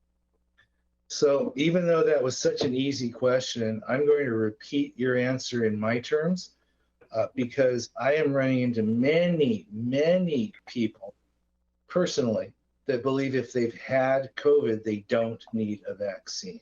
So what I am going to say is the answer to that question is no, you still need a vaccine for maximum protection. They should indeed be vaccinated. The one, gosh, here I am doing it again, Commissioner. The one caveat I would say is do you need to be fully vaccinated? So if you get a Pfizer, if you've already been confirmed with an infection, do you need 2 doses of Pfizer or 2 doses of Moderna? Or can you get by with just one? We know from data in just the last 6 to 8 weeks that people who have been infected have a pretty big response to even a single dose of vaccine. So maybe a year from now, we'll have enough data to say, yes, you've been infected before, you need to be vaccinated, but 1 dose is enough as opposed to 2. We don't know that now, but we do know that you should be vaccinated even if you've already been infected. Thank you very much, Doctor. Are there any other questions or comments before we move on to an item which I think the doctors believe we have enough data to discuss and take action on? Seeing none, we now move to emergency business, order 21-08-10-05, in the matter of an emergency public health advisory calling for all individuals, businesses, and employers to take immediate action on masking and other personal protective measures against the Delta variant, SARS-CoV-2 and COVID-19. Mr. Mokrahejski, would you please lead us in this? Thank you, Chair. And I think, Dr. Warren, would you like to walk through the board order? Do you want to start that conversation? I'm happy to. Okay, and then I may have some additional comments after that, but why don't we start with you? Okay. Chair Bernie and commissioners, thank you for letting us bring this to you today, and apologies that this has really overwhelmed the agenda. None of us planned this. As Commissioner Bozievich mentioned, it has happened fairly quickly. The original advisory that came from the CDC was on July 27th, and at that time in the maps published by the CDC, Lane County did not look like it was at great risk of the Delta variant. There are other areas of the country which were very much overwhelmed: Mississippi, Louisiana, Arkansas, Missouri, and in those places they had very low rates of vaccination. I think we expected that our rates of vaccination, though not high enough to guarantee herd immunity, would provide some level of protection, or we wouldn't at least see such a dramatic surge as we have seen over the last few weeks. So we are in a very urgent situation. I think a lot of us have seen that people are not wearing masks as they used to in our community. So the CDC advisory, the Oregon Health Authority advisory, even the governor's mandate for schools has not created the sense of urgency that we would like in the community. And all people need to be aware of this very different environment that we are now in. So in the resolution, we do walk through some of the rationale for that, including the national emergency that the CDC has noted and that the Oregon Health Authority has also affirmed. Then we discussed the dramatic increase in cases. As we noted earlier, that curve, that steep curve, is not like anything we saw even in any previous wave, including the winter of last year. We have the highest number of infectious people in the county that we have ever seen. And most importantly, our hospitals are being overwhelmed. And this has a lot to do with our being a hub for Region 3. So we are receiving patients from other counties, which is a really important note. So we do depend on the counties around us also to implement protective measures. We are hoping that issuing this advisory can immediately bring to the fore the state that we're in right now with our community. We really need people to understand that we need vaccinated as well as unvaccinated people to mask and to use all the preventive measures that we have in the past. And we know that they're successful. So we know that we have some control and we can bring this down. It might be, immediately important to bring it down in order to control spread among children as well. We know that children are at risk as the largest pool of unvaccinated people in our community. And we are starting to see initial reports of more serious cases among children nationwide. And that also adds to this extreme sense of urgency. So we are hoping to promulgate this emergency advisory and work with our PIO and other community-based organizations and other people who participate in public health messaging to ensure that all people are aware of the danger that we all now face.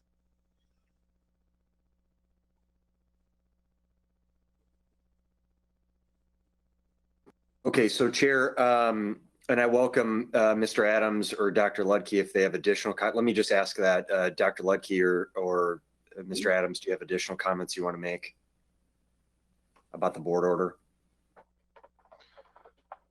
Yes, Dr. Ludke. Steve, thank you. Chair Bernie. All I think I would add is really stressing the fact that we have clearly learned over the last 18 months that as cases increase, a few weeks go by and then we see increases in hospitalizations and deaths. We didn't know that in the springtime of last year. We had a sense of it in the fall of last year, but we know it now. We have an opportunity to nudge our community to be safer, to prevent some of those deaths. We're not going to prevent them all, but we can make a difference in the number of people who die and the number of people whose lives are really upended, perhaps by a hospitalization or a death in their family. Steve Adams, over to you. I certainly cannot add anything to what Dr. Warren and Dr. Ludke have already articulated, Steve. So, Chair and Commissioners, I think I'll just make some summary comments here and provide a little bit of context for you.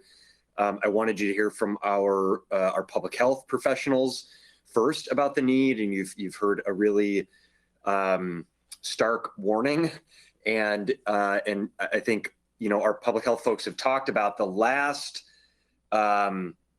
peak of cases we saw. It was this sort of ramp up, right, over several weeks and months that you saw a big ramp up, and here you've just seen a complete, almost overnight escalation, which is really scary.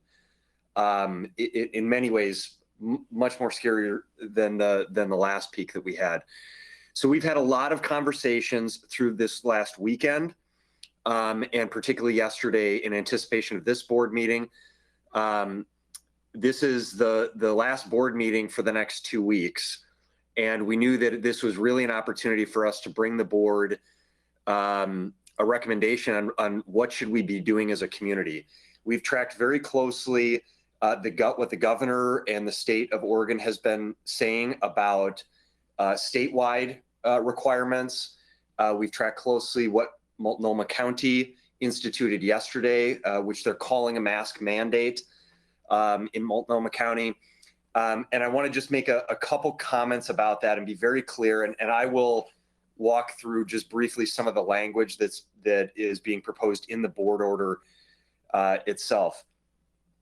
Let me just do that. So this in the now therefore, there are three specific areas. And first we say that we're asking that the board issue an emergency public health advisory in Lane County, calling for all individuals, businesses, and employers to take immediate protective health measures in indoor shared spaces, regardless of current vaccination status.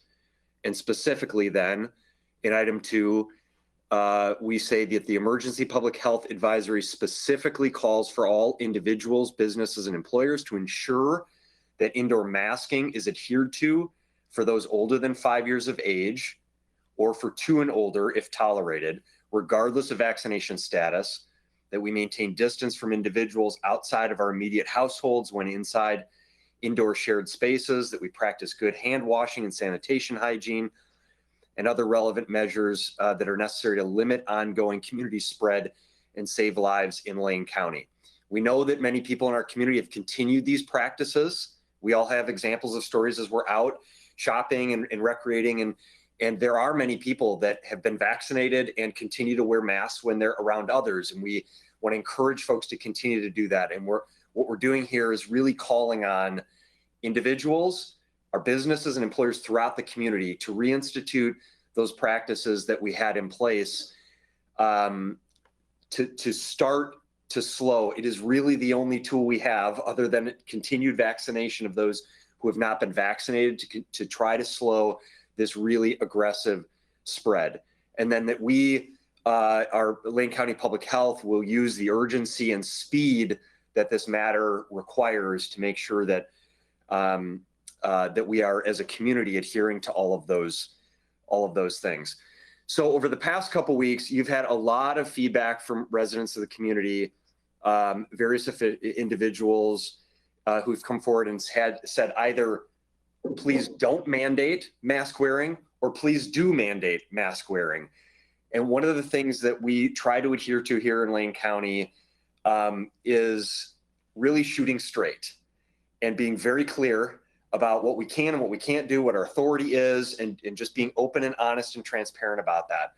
So the governor has said that in the past, the state has done these statewide regulations. The governor has indicated to date that that is not something that the state is going to reinstitute on a statewide level. We believe that those regulations are best instituted on a statewide basis. When they're left up to local communities, you end up having a checkerboard.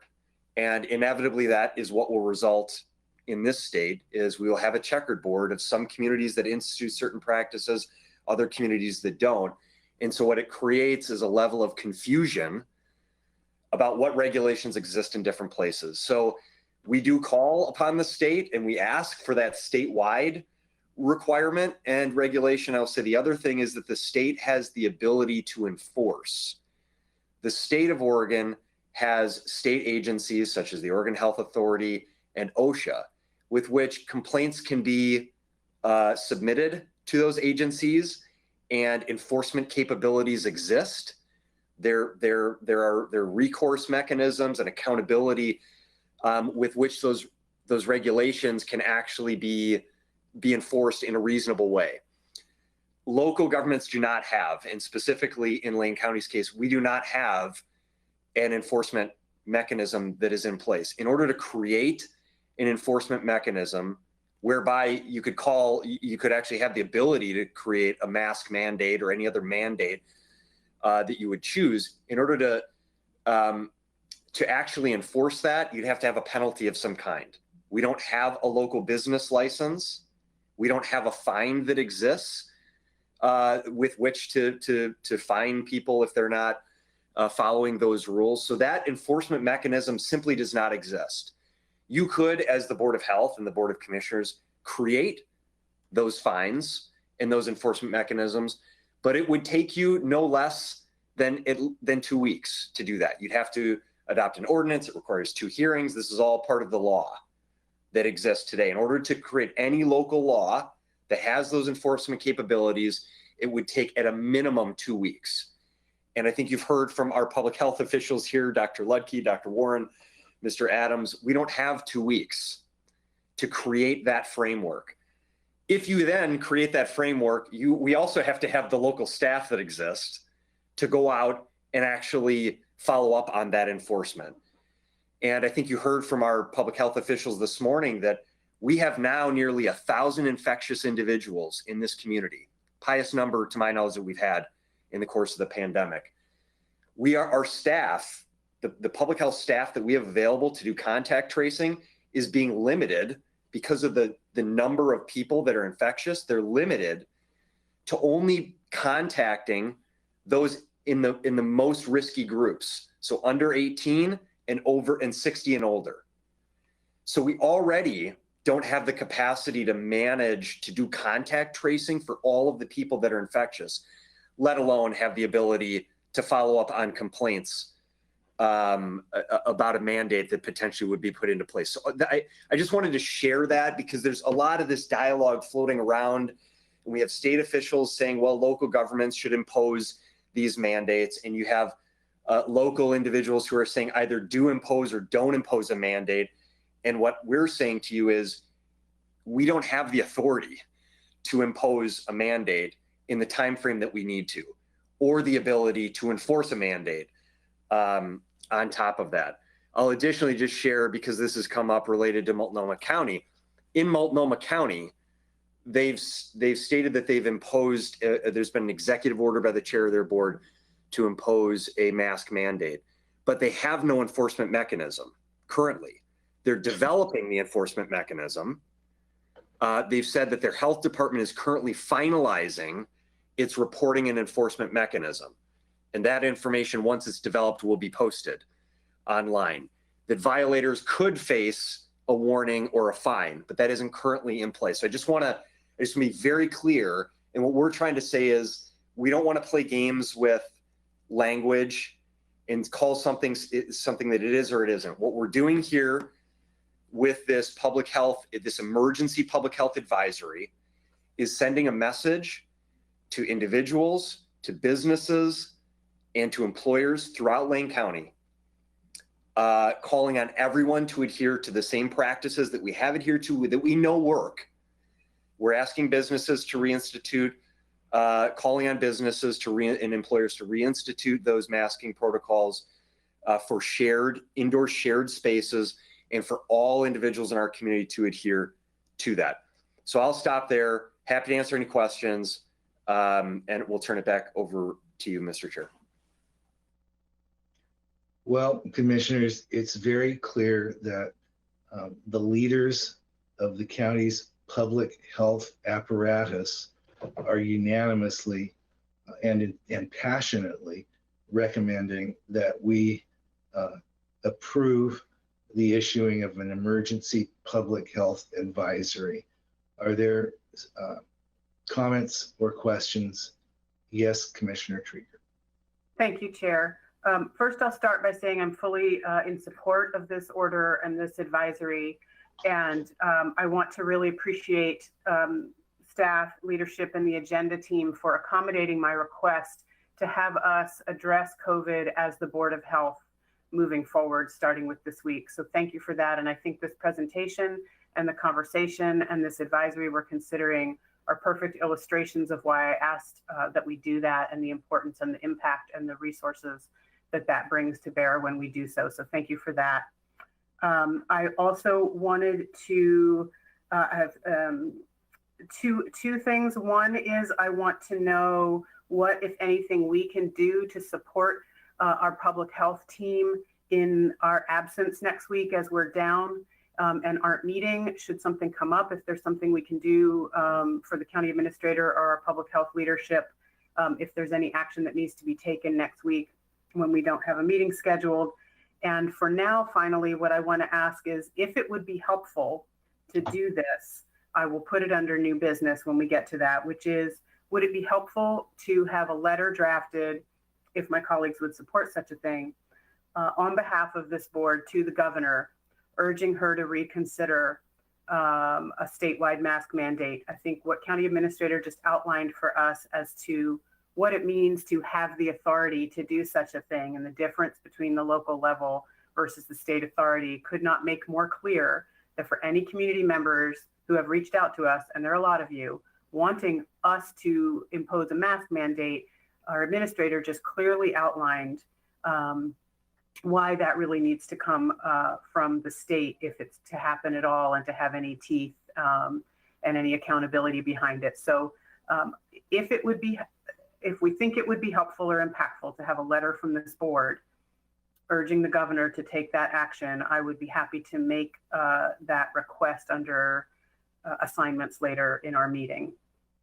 If I may, Commissioner, why don't you just make that request under assignments so that we can focus on the order in front of us.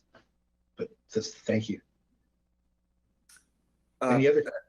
Did you want to respond? I think there were a couple questions there, Chair. I will. No, that's fine. I'll respond. I'd like to ask Mr. Adams and Dr. Warren and Dr. Lucky also to respond. I will say, yes, I think that if the board agrees with that approach, that our view is that the public health measures that were in place previously that work are best instituted on a statewide basis. That in the lack of that, we're, without the state taking action, we're here asking to do what we can do locally, but there is a reality about our constraints. So that would be beneficial. I'll say in terms of your question, thank you, Commissioner Trieger, what can commissioners do? And I would offer that you work with individuals, businesses, and employers within your districts and throughout the county. I've had conversations with chambers and individual businesses and individuals and employers, and to a person, they have all said they're looking for guidance. I've talked to cities within Lane County. I've talked to businesses and entities that represent businesses, and they've said, we just want someone to tell us what to do. Because there's a lot, people feel differently about this, and employees feel one way, and customers and residents. And so businesses and employers are really looking for guidance, and they've asked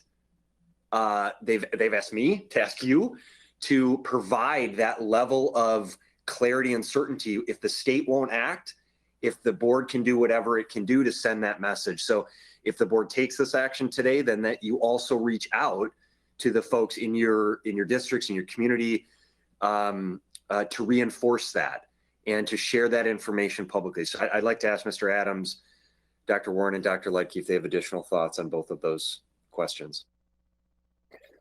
So thank you, Steve. Chair Burney, commissioners, I would just as a point of comparison, you'll recall during the UK variant wave in April that we remained in extreme risk because the metric was 300 COVID patients in hospital, and that was really kind of cited as an area of concern. We're currently now 590 COVID patients in hospital. And we're early in this wave, as has been recognized. So we are hearing directly from our hospital leadership here locally that they are deeply concerned and they are under stress. So I think the policy objective from early last year has been protect our hospital system at all costs. And I think that's where we are at this moment. Commissioner Trieger, I'm so sorry that I interrupted you. Did your question get answered to your satisfaction? It did, thank you. And so I will make that request under new business later. I do have one clarifying question on this advisory. Is there a reason that we didn't specifically call out faith communities, or are we just presuming they're included as an employer?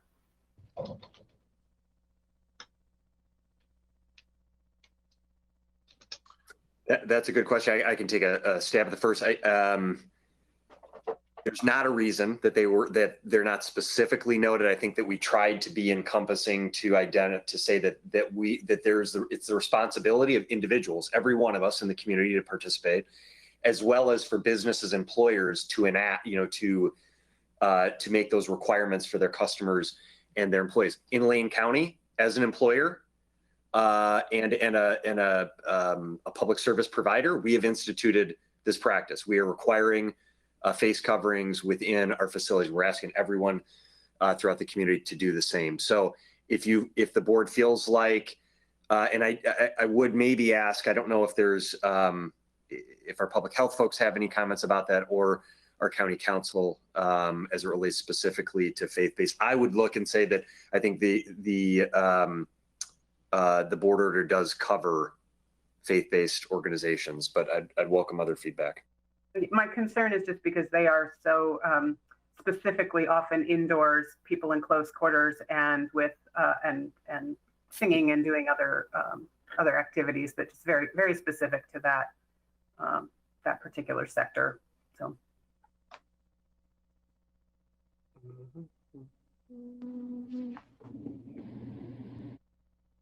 It does not look like there's anything else to add to that answer. Is that correct? Okay. Any other commissioners? Thank you very much, Commissioner Trieger. Any other commissioners would like to ask a question, make a statement before we vote on this? Yes, Commissioner Bozovich. So I too want to state I'm fully in support of this emergency declaration, or I guess not really an emergency advisory. I'm sorry. Let me use the correct wording so people don't get, so that public health advisory, emergency public health advisory. You know, a week ago, the numbers were different. And looking at some of those numbers at that time, they weren't too different from late May and early June when we were actually lifting restrictions. We're looking at numbers now where our hospitalizations are at a level that we haven't seen since December 18th. That was the last day we were at anything higher than 592. The 151 ICU bed usage is the highest, at least in the state data, as far as I could go back. There's never been a day higher. And our 58 people on ventilator across the state's the highest it's been since January 2. So we're at hospitalization and ICU usage numbers that are at or above the peak in December. So it's not just about total number of cases, because we are aware that a lot of the cases in folks that are vaccinated are mild and possibly asymptomatic. So this is really about, you know, a lot of the, and unfortunately, most of those folks that are hospitalized are unvaccinated. There's just still enough unvaccinated population out there, and particularly people that, you know, are youth that aren't even eligible to be vaccinated, that we need to take these precautions and urge people to also take these precautions. I'm aware, at least out here in the small community of Veneta, of a couple restaurants that have had to close, not because they have a problem in the restaurant, they can't get food. Because there's currently an outbreak in one of the two major wholesalers for restaurant food in Lane County, and the other one's severely understaffed. And they're closing due to lack of the ability to get food to supply the restaurant. This is about protecting our businesses in Lane County. Please don't argue with an employee that asked you to wear a mask into a business. Please don't make fun of your friends for wearing masks. You know, this is really, as I noted earlier in talking with Dr. Lugke, the Delta variant's different. It's got a transmissive, a contagiousness that's different than prior variants. And we just need to take it seriously. And like Dr. Warren mentioned, that kind of putting together the slices of Swiss cheese, if you put enough of them together, you can't see through that, what's left, because the holes don't match up. Masking, social distancing, and washing your hands, and all those things are part of those layers of Swiss cheese. Of course, the biggest layer is get vaccinated. You know, we can start working on that. Please get vaccinated. That's the most important, biggest, layer with the least amount of holes. So, I fully support this declaration. And I want to note one other thing about this declaration that I think is important for a lot of people. Asking people to go back to wearing masks and taking precautions precludes putting forward some kind of vaccine mandates where you have to show proof of vaccination, or what a lot of people are referring to as vaccine passports, something I do not support. So please, folks, let's try and stop this particular wave where it is and reduce the incidence. Get vaccinated, wear your mask, and avoid that whole issue of, vaccine passports or proof of vaccination. Because we're not going that far, and I don't think we have plans to go that far, but this is part of the solution to avoid ever needing to go that far. Thank you, Commissioner, and thank you for extending the Swiss cheese analogy as far as I think it could possibly be extended. Are there any other commissioners before we call for a motion that would like to weigh in on this or have any questions?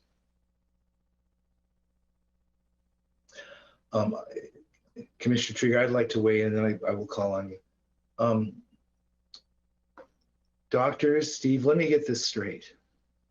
We're early in the wave of this surge. We have about twice the level of infection that we had, is that correct, at the peak of the last surge? 60% of our population is already vaccinated, and we're still going through this.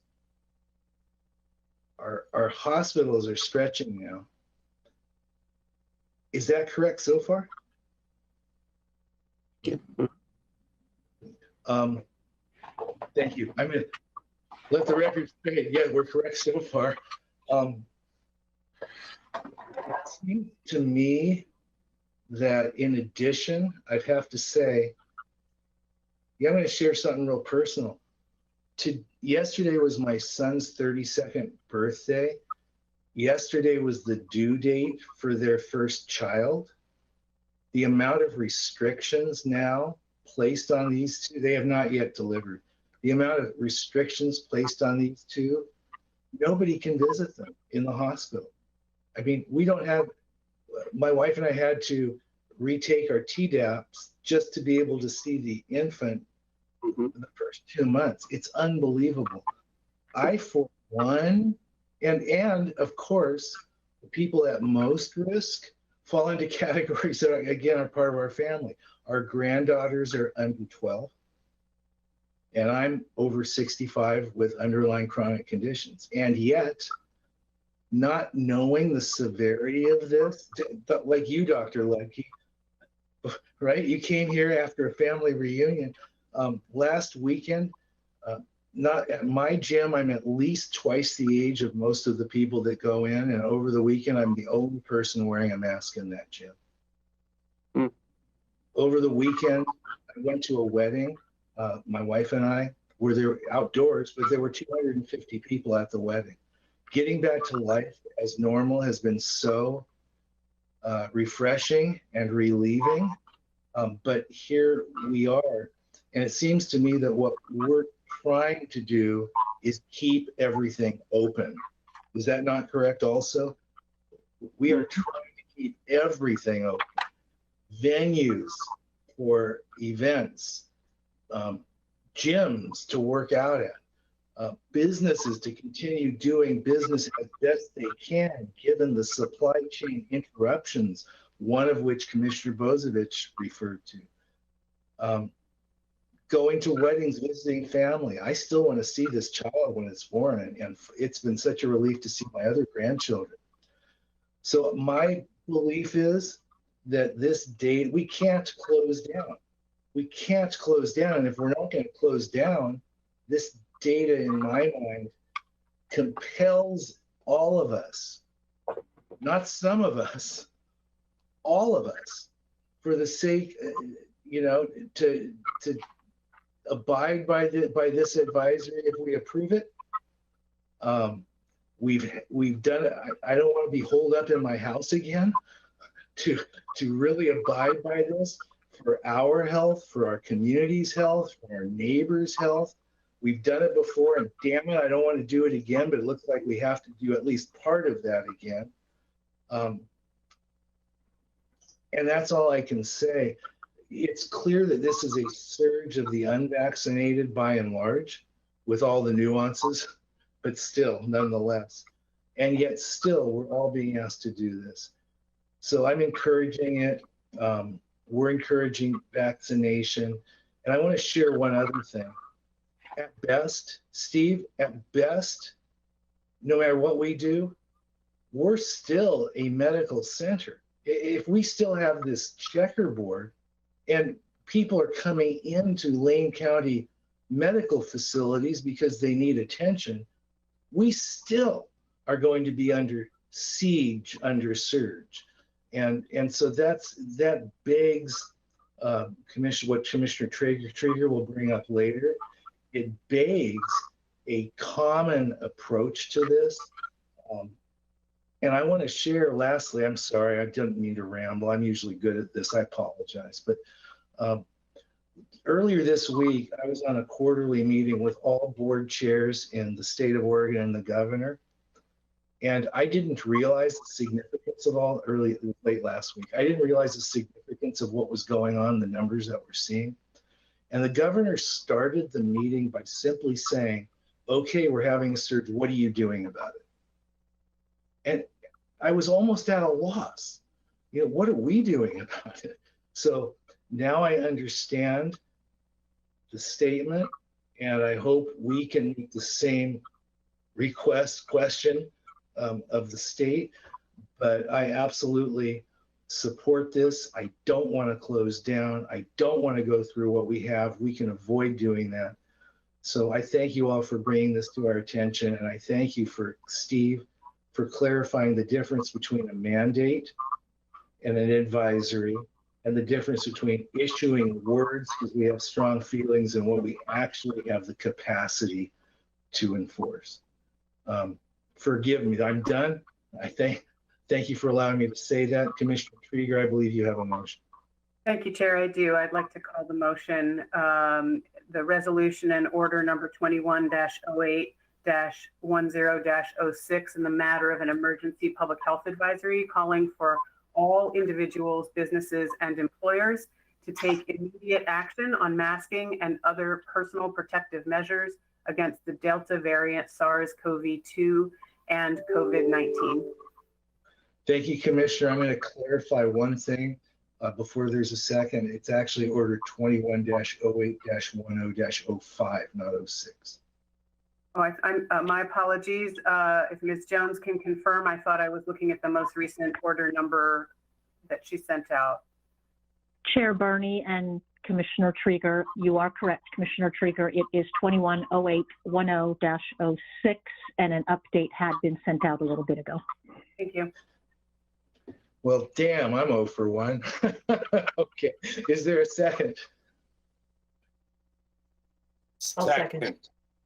Oh, there we go. Okay.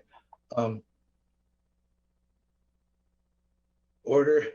Okay, I got to remember it's 06. Mine says 05. Order 21-08-10-06 has been made by Commissioner Traeger, seconded by Commissioner Bozovich. Is there discussion to the motion? Seeing none. All those in favor, please signify by saying aye. Aye. Aye. Opposed?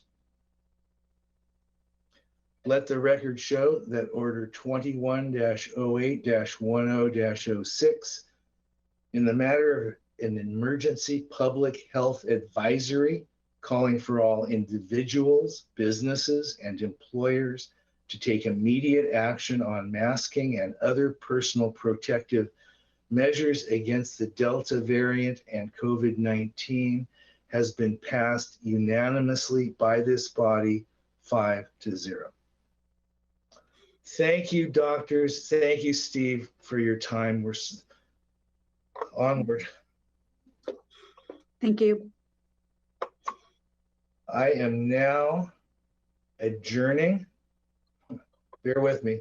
I'm adjourning the joint meeting of the Lane County Board of Public Health and the Lane County Board of Commissioners, and we are rejoining the Lane County Board of Commissioners meeting. We are on item number 6, consent calendar. Am I right so far? I think so. Okay. Thank you, Jay. Whoopsies. Item 6, consent calendar. Do I have a motion? Yes, Vice Chair Farr. Chair Burney, I move the passage of the consent calendar for August 10th, 2021. Thank you, Vice Chair. Is there a second? I'll second. Well, this time Commissioners Trieger and Buck can't be upset if I don't realize which one of them seconded it, but we'll give this one to Commissioner Buck. Thank you, Commissioner Trieger. So the consent calendar approval of the consent calendar has been moved by Vice Chair Farr, seconded by Commissioner Buck. Is there discussion to the motion? Seeing none, all those in favor, please signify by saying aye. Aye. Aye. Opposed? The consent calendar has been unanimously approved, 5 votes to 0, made by Vice Chair Farr, seconded by Commissioner Buck. Thank you all very much. We are now on item 7, Health and Human Services, Order 21-08-10-04. Although my eyes now don't fully trust the numbers I see in front of me, I'm going to assume that's the correct number. In the matter of approving 3 contracts and 2 amendments, delegating authority to the county administrator to sign the approved actions, and ratify the county administrator's signature on 1 contract. And we have, for the first time today, Ms. Karen Gaffney. Hello, Ms. Gaffney. Morning, Chair Bernie and commissioners. And I do want to start with a deep appreciation and gratitude for the conversation that you've had this morning on COVID and your engagement with our public health staff. And the community is a better place for the action that you've taken today. So thank you for being attentive to that. The item I have in front of you is a contract matter. And as you know, we regularly bring these to you. There are 2 items in particular I want to lift up ever so briefly, but of course, I'm happy to talk with you about any of the contract actions that we have in this packet today. The first is that we have a contract for support in the development of our Behavioral Health Crisis Center. And I know you all are very aware that that's a top strategic priority for the county. And I'm excited about this particular contract with a group that will support us in terms of project management and also data and planning efforts. They include some principals who literally have written the book with SAMHSA on crisis centers. So I'm excited about the momentum that this support will add to our work with our partners in the community. And the other contract that's on the list today to lift up is a contract for rooms at the Value Inn Motel. I know with the increases in COVID in the community, there's concern about the ability to provide quarantine and isolation spaces for people who might not have other access to those services. And we have reached an agreement with the Value Inn to support the work of our Emergency Operations Center to be sure that we have places for people who can't isolate anywhere else during the COVID pandemic. And again, I know you have a packed agenda, so I'm going to stop there, but I'm happy to answer any questions the board might have. Thank you very much, Ms. Gaffney. Commissioners, questions, comments?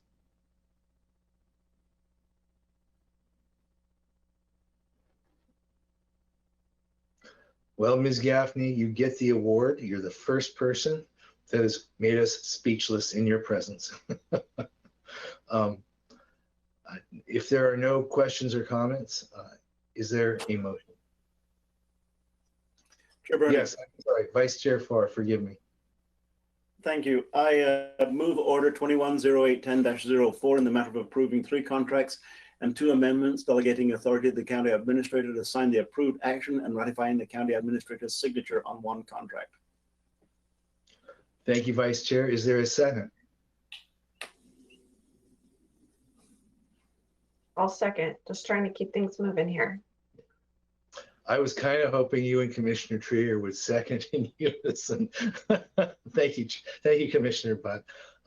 Vice Chair Farr has moved and Commissioner Buck has seconded Order 21-08-10-04. Is there discussion to the motion? Commissioner, Vice Chair Farr.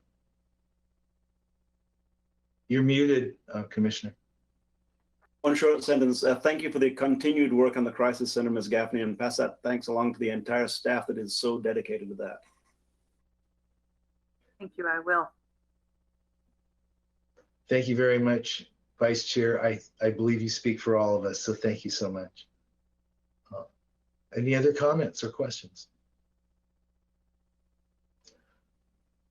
Seeing none, all those in favor of Order 21-08-10-04, made by Vice Chair Farr, seconded by Commissioner Butt, please say aye. Aye. Aye. Opposed? Let the record show that Order 21-08-10-04, made by Vice Chair Farr, seconded by Commissioner Butt, has been unanimously approved by this body, 5 votes to 0. Thank you very much. Oh, you're already gone. Thank you very much, Ms. Gaffney.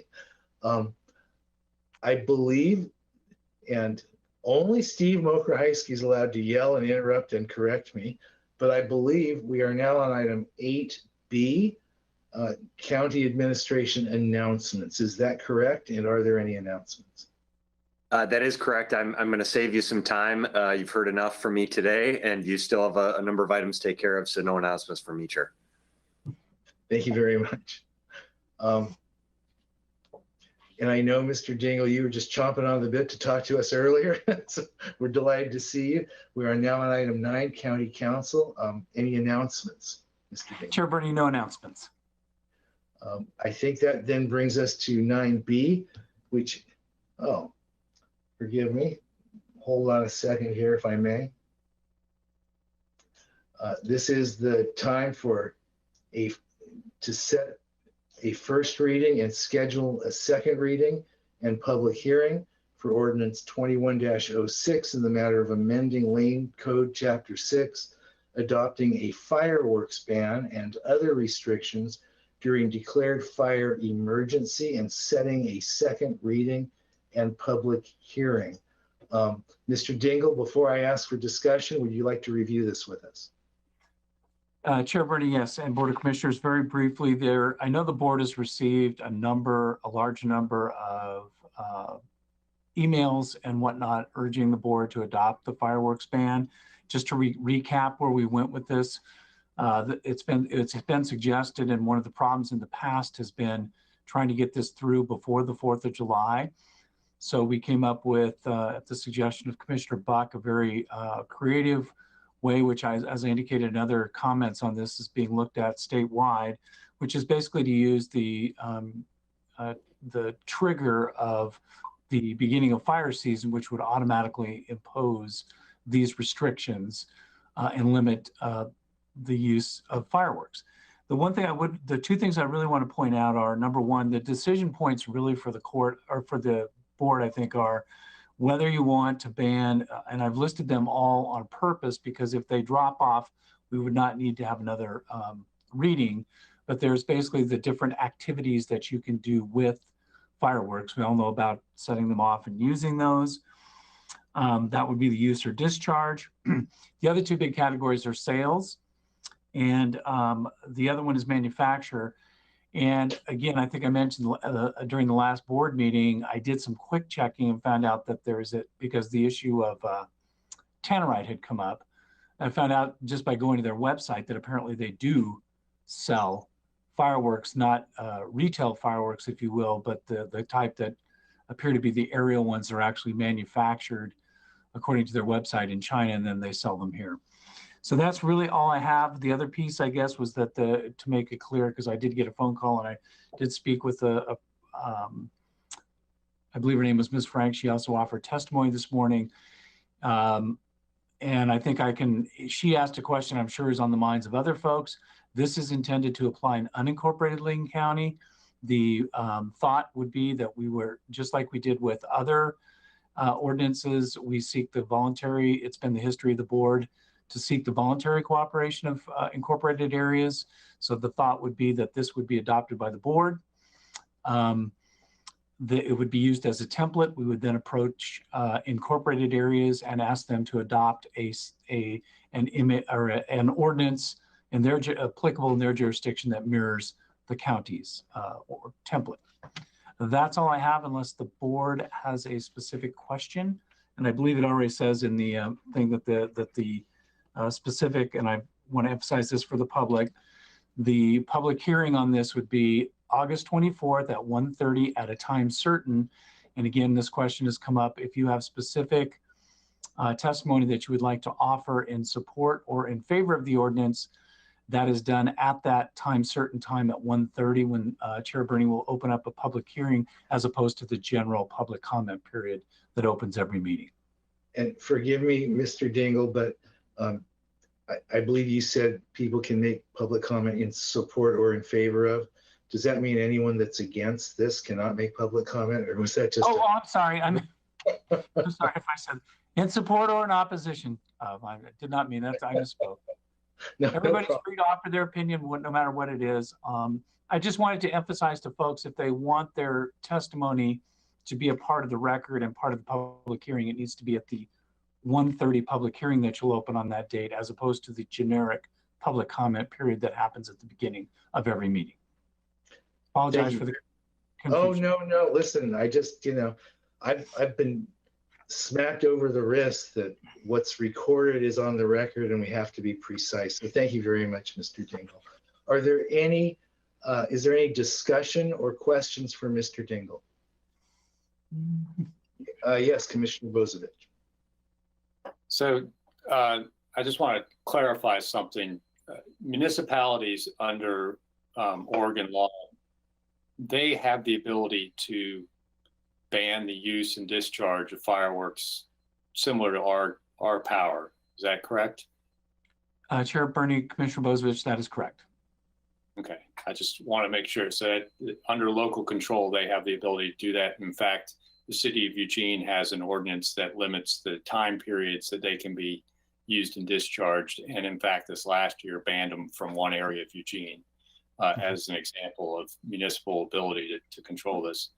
So I just, with that, if I can just make a couple quick comments, I agree that we should leave this as unincorporated and allow cities and citizens to lobby their own city councils about local ordinances and maintain the local control of those municipalities.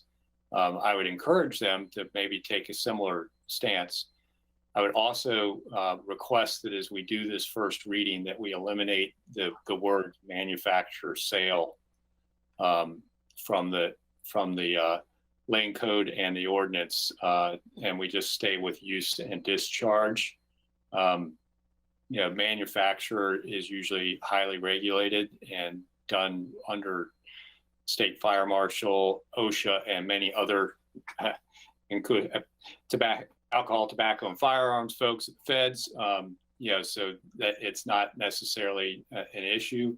And sale is an issue because many times fire season's declared without a lot of warning and happens at different times of year. The nonprofits that sell fireworks quite often as fundraisers have to place their orders at a time of year when they don't know when that declaration might be. So it's kind of a difficult thing for those nonprofits, and I think we might end up with some difficulties there. So I kind of feel like we can stay away from the sale of fireworks. Use and discharge is really what we're concerned about, because that's what causes the fires. And fire season is declared early, like it was here on June 16th. That might give nonprofits time, but quite often it's declared somewhere right around the 4th, in the middle of all the sales going on. Thank you very much, Commissioner. Are there, yes, Commissioner Buck. Thank you, Chair. I appreciate the board moving this forward for our first reading today, and hopefully our second reading for the community's input.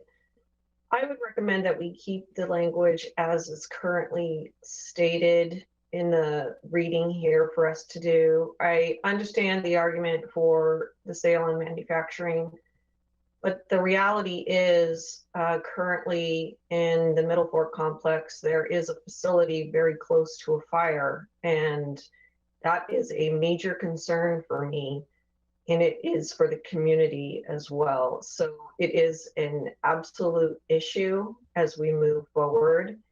And although it's regulated through the business codes, I think it's very serious what we're talking about here.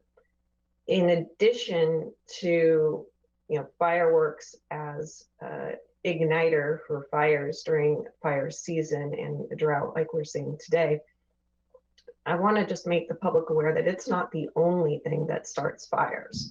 We need to have further discussions as we move forward on other activity, generally human-caused activity, that could eventually cause a fire in our county. I think this is a first good step in that direction.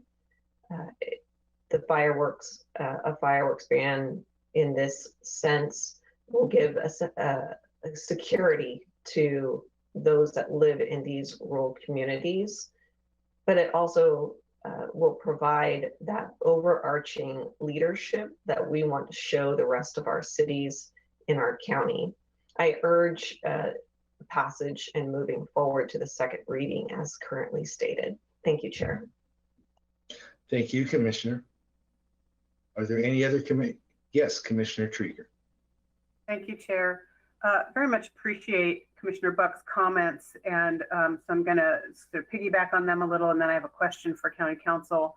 I've been giving this a lot of thought, having a lot of conversations with some other commissioners around the state, particularly to Commissioner Buck's comment about ignition source. And I think this is just a really, as many things are, it's often a really good springboard into a deeper and broader conversation that is focused on what's the outcome we're trying to achieve.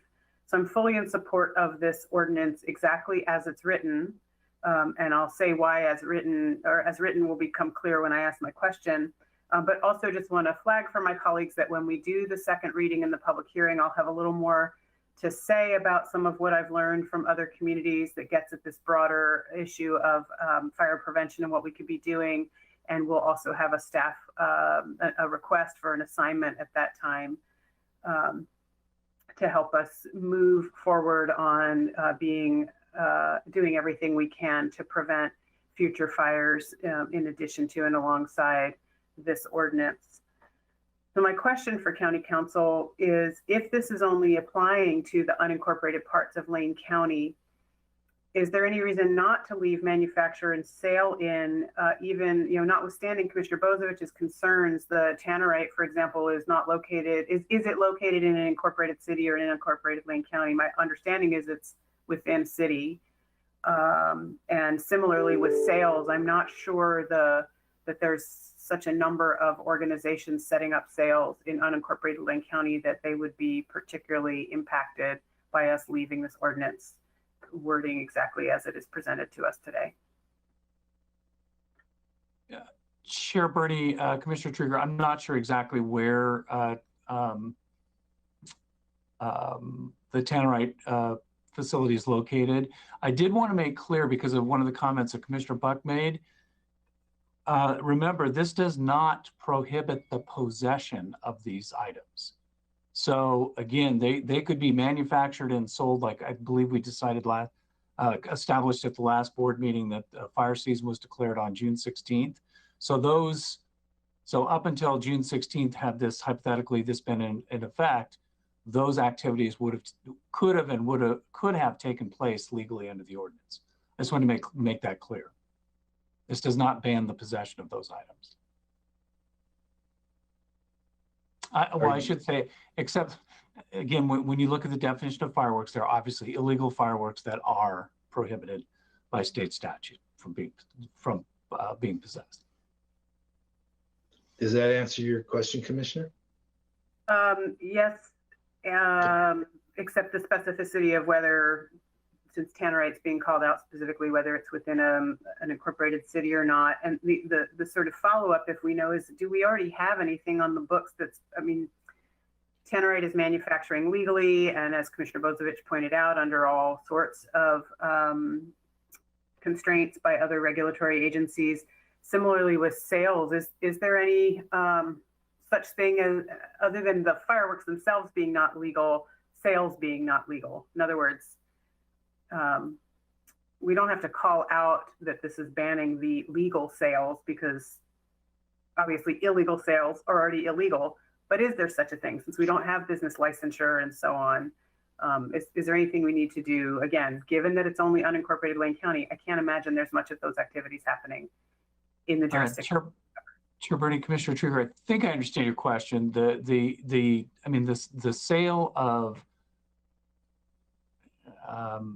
the people who are selling the fireworks can only sell the fireworks that are lawfully permitted in the state of Oregon, right? I think that's what you're asking. You cannot. It is illegal, for example, to travel to a state where they do, for example, sell bottle rockets and those sorts of things, exploding things that people can use, that they sell in a retail fashion that individuals can use.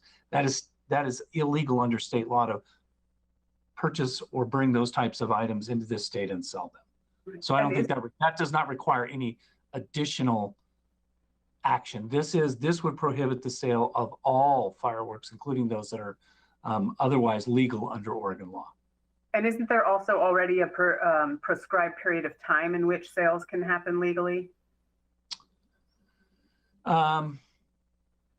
That I'm not sure of. I know that there was a timeline for that you had to go through if you wanted to do certain things with them, but I'm not 100% sure on that.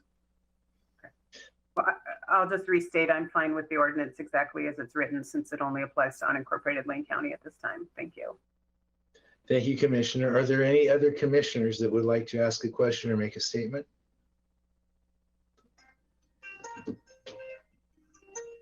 That was me, Commissioner Bozovich. Yes, Commissioner Bozovich. Unless Commissioner Farr, you haven't.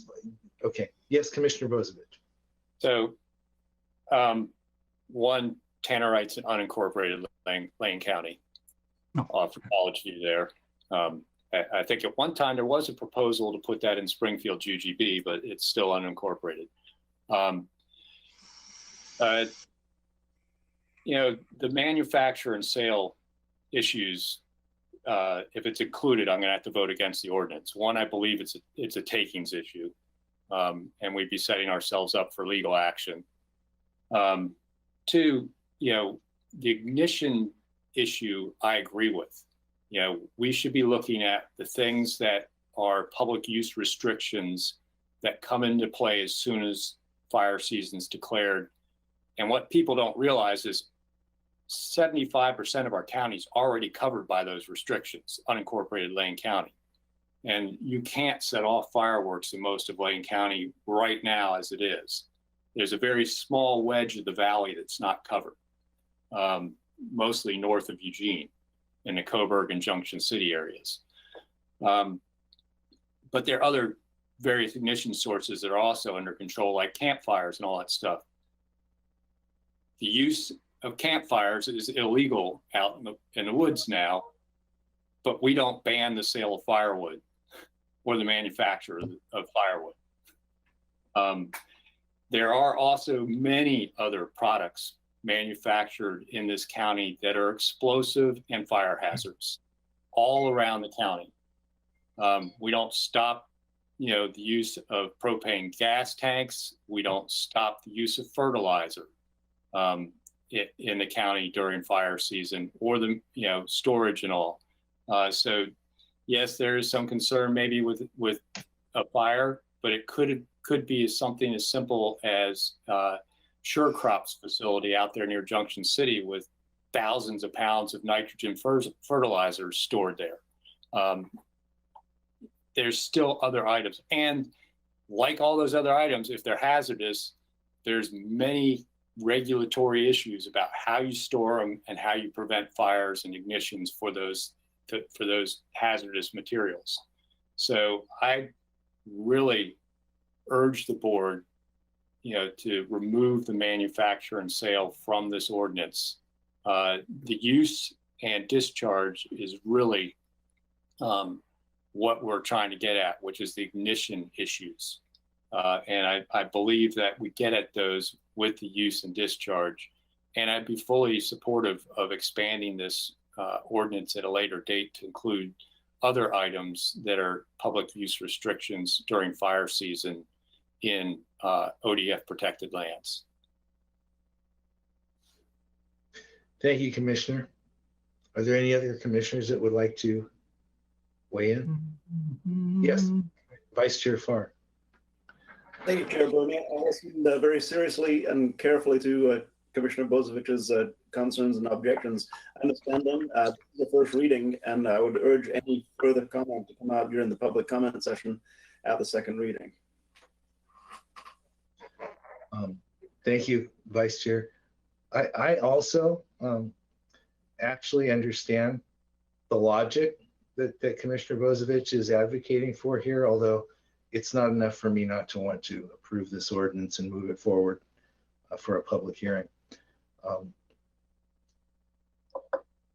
Are we ready to take a vote?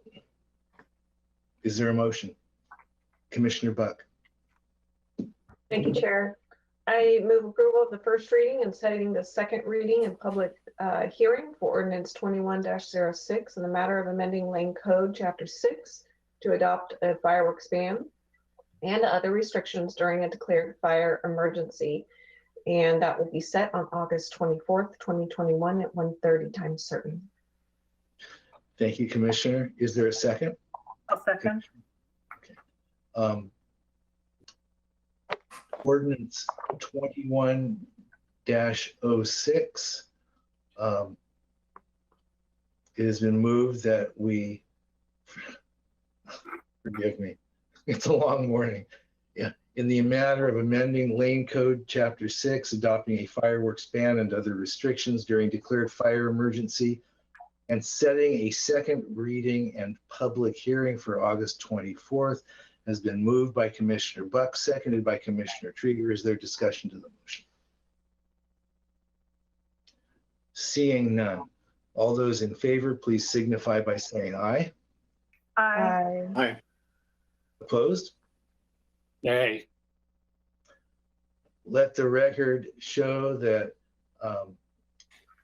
the motion to set a public hearing for ordinance 21-06 for August 24th, made by Commissioner Buck, seconded by Commissioner Trieger, has passed 4 votes to 1. Commissioner Bozovich in the negative. Chair Bernie, if I may, Yeah. I did look up and I have an answer for Commissioner Trieger's question in terms of the period of time when they can be sold. Oh, we don't care. We just moved it forward. No, I'm just kidding. Yes, go ahead, Commissioner. Chair Bernie, Commissioner Trieger, yes. ORS 480-127 sub 2 says that you have to have a permit from the state to sell retail consumer fireworks. And it's only good for the year that it's issued for the period of time which begins on June 23rd and ends on July 6th. Thank you very much, Mr. Dingle. We have no executive session this morning. Mr. Dingle, do you have any other business, or do commissioners have other business at this time? You also, go ahead, Diana. We do need to read into executive session, however. Chill, Diana, I'm aware of this. Sorry, I thought you were about to adjourn. Sorry. No, we're good. I just wanted to let commissioners know, because I have other business. I know there is other business that we also have another business item this afternoon after we come out of executive session. That's all. Please, Ms. Jones, if you would be kind enough, we will be read into executive session, and then we will convene in executive session at 1:30 this afternoon. Thank you, Chair Bernie. At this time, I'm going to read us into executive session for Tuesday, August 10th at 1:30 p.m.